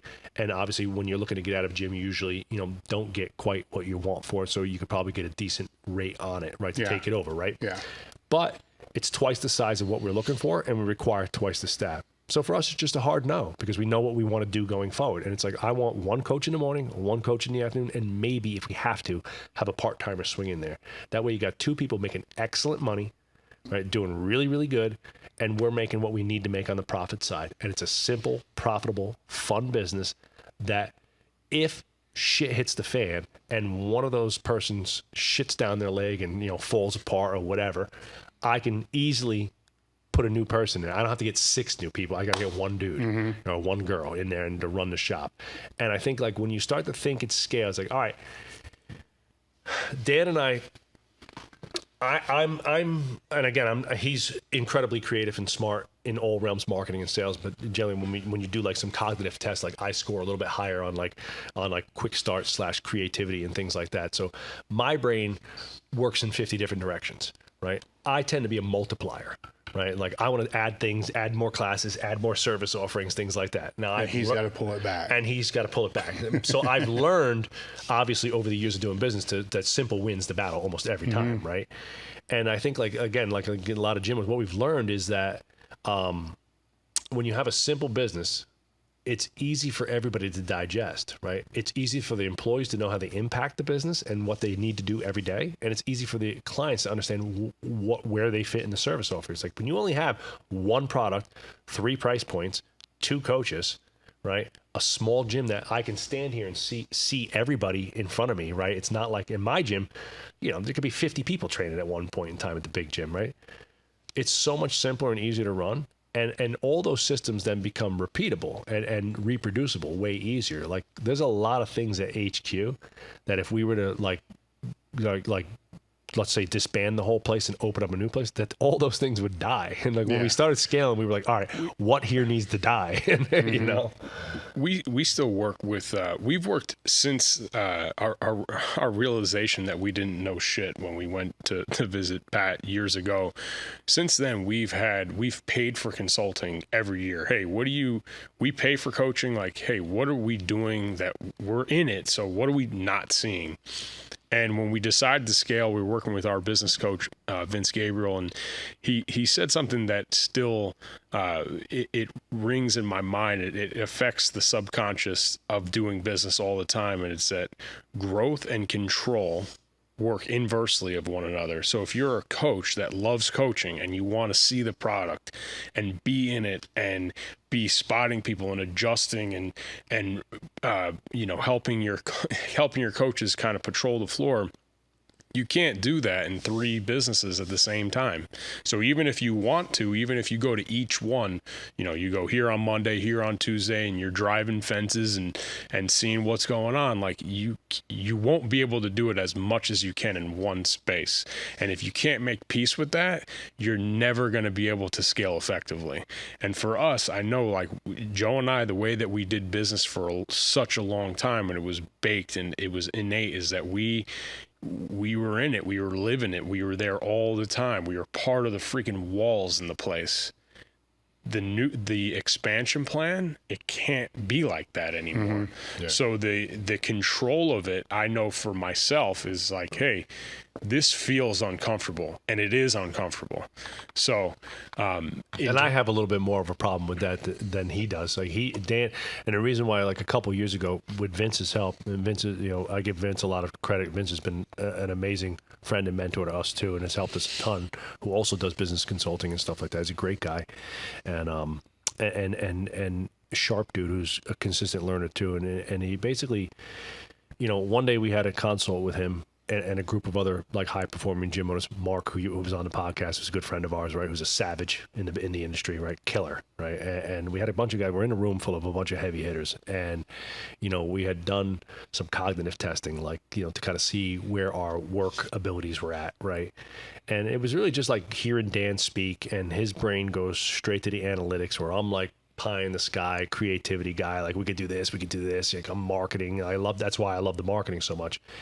And really, it was like a hard pill to swallow, sort of. But I'm not an ego guy. If it's going to help us win, great. And they were like, I think you guys are in the wrong roles. I think Dan should be the CEO, run the team, run the dollars. He's more of a trains on time type guy. He's a little bit more of a what's called a follow through. Like he's going to be the one to, hey Dave, did you get that done yet? Hey Dave, where I'm like, what were you supposed to get done? Like if it ain't written down, it doesn't exist. Like and so forth. And Joe, you should be the marketing, because you're the founder. You speak well, you present well, you could freaking talk to a fucking brick wall, and you're going to go out and sell the product pretty much better than anybody because you created it, right? And so forth. So in that room at that time, it was like ice. It was like the fucking room had frozen over. Like people thought we were going to go home and kill each other, and we were never coming back, and like we were breaking up as a couple. But honestly, we went home like pumped up. I said, dude, I can totally see that, right? So, success in business and scaling also means you have to sometimes, have that humility to say, like, you know what, man, like I think the business would be best served with you doing this now, and I'm going to try something different. And what it did for us both was it did bring out our own personal superpowers and brought that to life. And B, I think it energized the shit out of us because we got to do something new and different. And after nearly, that was 2018. Yeah, 2019, we made the switch. So it was like right around 2018.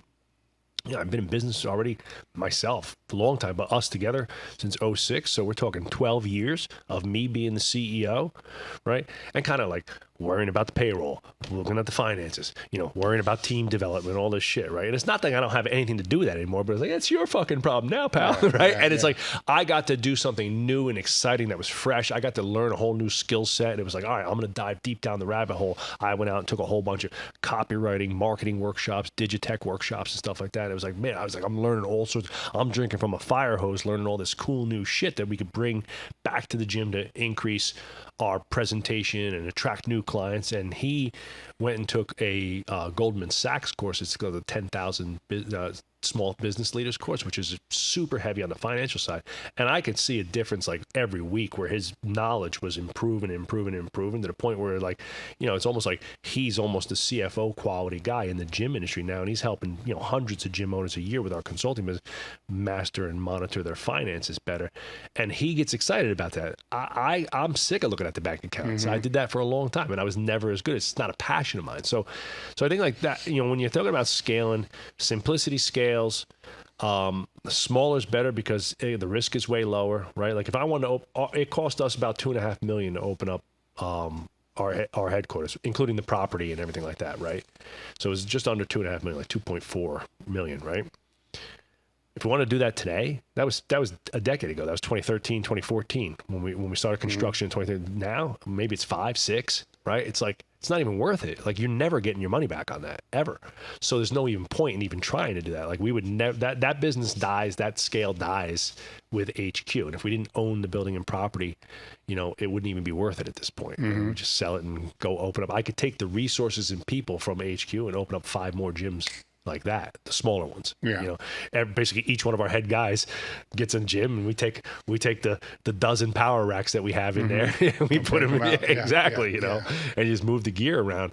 And you know, so like, you know, I think scaling is not just equipment, it's not just money, it's mindset, it's delegation, it's letting go, right? It's letting go, like Dan talked about. I have a tough time, maybe because I'm a little older too, and I did grow up with no cell phones, and I maybe because of my personal background, having to like crawl myself out of the mud, like work ethic was something that I hung my hat on, like, you know, like, and I judged, and in the first rendition of our partnership, and when Big Mike was there, like, your judgment was like kicking ass on the gym floor. Like, are you a savage coach? Are you busy as shit? Do you have people calling the gym? Like the best compliment ever was when people started calling the gym and asking for him and Big Mike and not me. And it was like, now I know these fuckers are working hard. Like they're doing it, right? And like now it's not necessarily that our people aren't working as hard. We're just working really much smarter as a business, but it's still hard for me to separate the lack of control sometimes. Like I want to drive down to the gym like every you know, spy missions and shit. And the reality is the more I'm out of there, the better they run, you know? So I try to, you know, provide the value and coaching and mentoring when I need to. And as a general rule, Dan and I have 2 advisory meetings in each place per month, right? So technically we're there for about 90 minutes every other week in the satellite facilities. And even that sometimes is a lot less. We could be done with a meeting in 45 minutes if it's just key metrics and things like that. Yeah. And I think we've hired, like I said, decent people that understand what they need to do. And we didn't talk about hiring and recruiting. When you scale, your marketing processes have to scale, your leadership process has to scale, but your ability to hire and recruit has to scale. We used to just build our business on the summer internship because of my relationship with the university. That shit stopped working like once you want to grow quick, right? So now you had to be able to attract, you know, hiring is marketing, right? Good job offering, a cool company that I come work for. What's the culture going to be like? Interviews, right? Are you a decent interview? I know I wasn't. Like you know, who are some of the people what are some books you read, right? It's like, you know, really get into the core values and like what these people's mindset is. And then having an onboarding and development plan, like, you know, so again, Dave comes to work for us, everything sounds really great, and then he shows up day one, and it's like, all right, just train, man, just get to work. And it's like, all right, like, you know, and weeks go by where there's not a lot of like, you know, feedback or whatever. Like, so now, like, we have like a very stringent on the job training program, education program, things like that, and we didn't have any of that stuff before. So if you want to scale, you know, before you open up any more gyms or grow bigger, number one's got to be a powerhouse. It's got to be running smooth, efficient, systemized, automated, right? And you should be able to take a vacation for a month from that first facility, and nobody gives a fuck that you're gone. And then you know you're ready to go for number one. And if that's not the case, if you go away for 2 weeks and the fucking sky is falling and the place is falling apart, you probably got some work to do. Yeah, you know. And that's where that's where we come in, and people ask like, hey, how did you guys do it? And we get a lot of questions too about our partnership and stuff like that. How have you guys had a basically almost a 20-year partnership without killing each other? It's like, well, we've come close a few times. Yeah. You know, we've come close. I mean, we're both, you know, we're both competitors, so we want to win, you know, and I always say, like, you know, with your staff as a leader, you know, again, Dan is the captain. Dan runs the ship. Dan runs the team. Dan runs the ship. Dan's driving the boat. But I'm the founder and the overall, like, in a sense, like, OG mentor kind of, original guy in the business. So, the main person that I'm trying to influence on a weekly and daily basis is Dan and my management team, right? And I think, if I could look back at my own personal career and my own personal leadership style, if there was one thing that I did correct, it was that I was never afraid to give somebody a platform, a purpose, and a position within the company to create, grow. If Dan wanted to create a new program, or he wanted to start a different class, or he wanted to try a different marketing tactic, or he wanted to, maybe even like recently we changed accounting firms, and that was all him. I was like, dude, if you think that's going to give us the best shot to win, you do this. And I allow people to make their decisions and have a voice within the company, right? I think that shows volumes for my character and my ability to say, hey, I don't know everything. So if you think you can, Dave, if you're a better salesman, like let's design a better sales process, and do it. And that's kind of flowed over to Dan, and I see him leading the team with empathy and authority at the same time. And I look down at Mike, and then Mike's down on the gym floor, and he's got a whole group of our younger coaches around him, and he's educating them, teaching them, he's showing them what he's doing on the computer. This is how I make sales every day. This is what I'm saying to people. This is why you got to know the product, the process, the prices inside and out, right? And he's educating them. That only happens because we've fostered a culture of sharing, live, learn, pass on, right? It's like, hey, if I only thing I knew was training when I started, I taught Dan and Mike every single thing I knew. Everything that I ever was taught in training, I tried to teach to them. And now they're doing the same thing as they pass it down to the next person. So.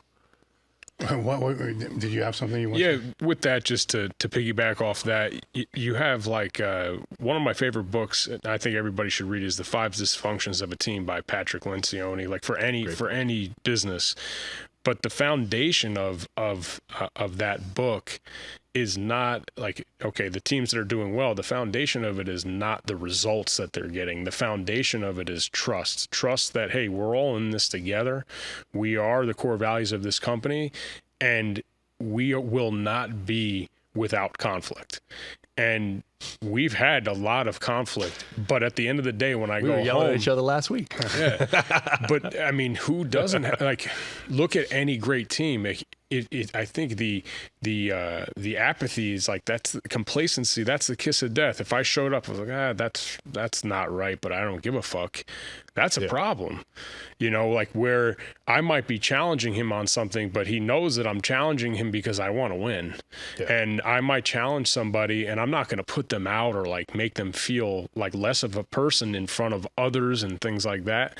Not that things happen in the heat of the moment, but by and large, we try to take care of each other first, and know that, like, hey, there's always been a trust to, hey, we're in this together, and we want to bring this thing forward and realize our life's goal and mission as it pertains to this business. And that has been the precursor to the results that we have achieved.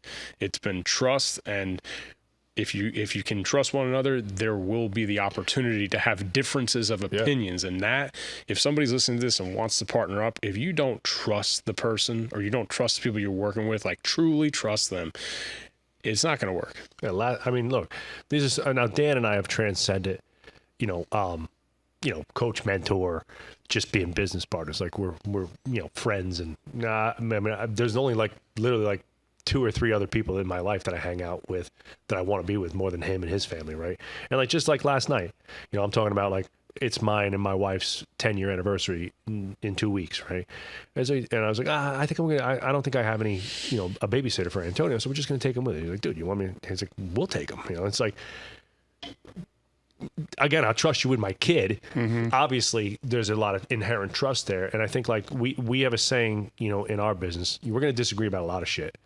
Maybe you don't like a salesy marketing tactic that I put out. Maybe the clients are coming in. Maybe it's a little confusing. Maybe Dan got on me for being a little aloof in team meetings, right? Which is honest and true, right? It is. I tend to be, if we ain't to the point in 15, 20 minutes, I'm on fucking Pluto, right?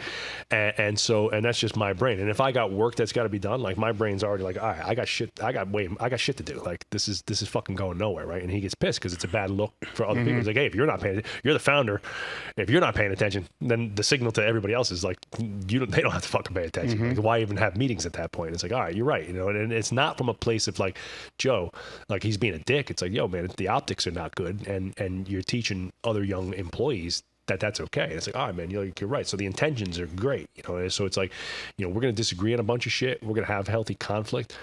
We're going to call each other out on our bullshit, right?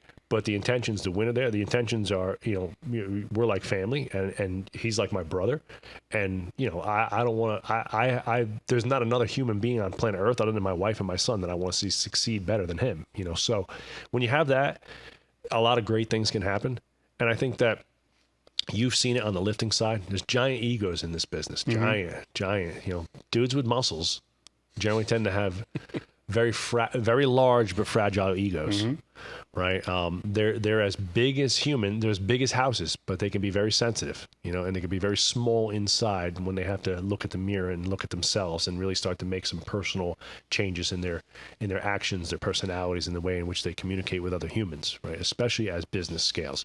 And maybe Dan and I are better trainers than some of the people we have on the gym floor right now, right? But belittling them or looking down on them or thinking less of them doesn't do anything to help the business, right? And so letting go and being accepting and seeing that person maybe is starting off. Like I look at some of our young team now, they're way better than where I was at 23 years old. Like, I was a complete dipshit. I was still partying my ass off at 23 years old. All I cared about was make money Monday through Friday, drink beers Friday through Sunday, Yeah. And so now I think, like, obviously now if I drink beers like 2 days in a row, I'm fucking completely shot, but I think that's been, you see it here in your business where if you want to go fast, go by yourself. If you want to go far, you got to build a great team, and a great team is always built on trust. What would be the best way for people to reach you guys? So obviously our Instagrams are both pretty a good spot. So mine is Coach Joe Strong. You can email Dan or myself at Dan or Joe at Varsity House Gym, and check out our websites at the business. It's just businessofstrength.com and varsityhousegym.com. If you want to check out the gyms, reach out to us. Most people who communicate with us for a consult, your first call is free. Schedule a free strategy call. We'll see if we can solve a problem on that call and see where we can add value and help you. And from that point on, we have a couple ways that we can work together, depending on what you need. Any final thoughts? Oof. Well, thank you for having. My final thought is, for me, this is a nostalgic moment, Dave. I've been a big fan for a long time, my entire career. I watched you guys from nothing, from powerlifter to powerhouse in the industry. I'm very appreciative to have us on. I got a picture of me standing on the platform with you there coaching from that 2005 workshop. And I some of the people that I met at that workshop, I'm still very close friends with and have had the opportunity now to do business with and work with. And so it's a testament to the community, to the connections that in-person things like this, coming to meet, see each other, shaking hands, going to events, what Elite has done for the industry in terms of giving back knowledge, information, and connection has been tremendous. And, I hope to be part of it and hope to see it continue for the next decade. Thank you. Yeah, just happy to reiterate that. Just the live, learn, pass on, to have the opportunity. When Joe said that this opportunity was going to present, like one day you posted on your social media, like, hey, who's somebody that you should have on as a guest? And I put his name on there as Coach Joe Strong. And then like a bunch of people started hitting it up. And then Matt's like, you guys are a package deal. And he texted me, he's like, hey, I'll see what we could do. And then it just came through, and to have the opportunity to pass on is something that it's a special moment. And definitely don't take it for granted at all. And, thank you to yourself and the rest of the elite team. We as a company would not be where we're at without the education that was provided at a point where we really couldn't afford it. I mean, the Elite FTS forum is one that we read every single day, and printed articles, shared articles, YouTube, everything. So thank you, Dave, and to the elite crew. Well, thank you guys for coming out, and thank you for the support over the years, and we're done. Awesome, man. That was great. Thanks so much. The only thing that I knew that I enjoyed in life was training. Yeah. And everybody has an exercise science degree. I looked at how saturated that field was, and I didn't think that I could be a whole lot different. It's not that it doesn't matter, but it's that as long as you have the intensity behind it, that's what makes the difference. It's not as much the specific movement.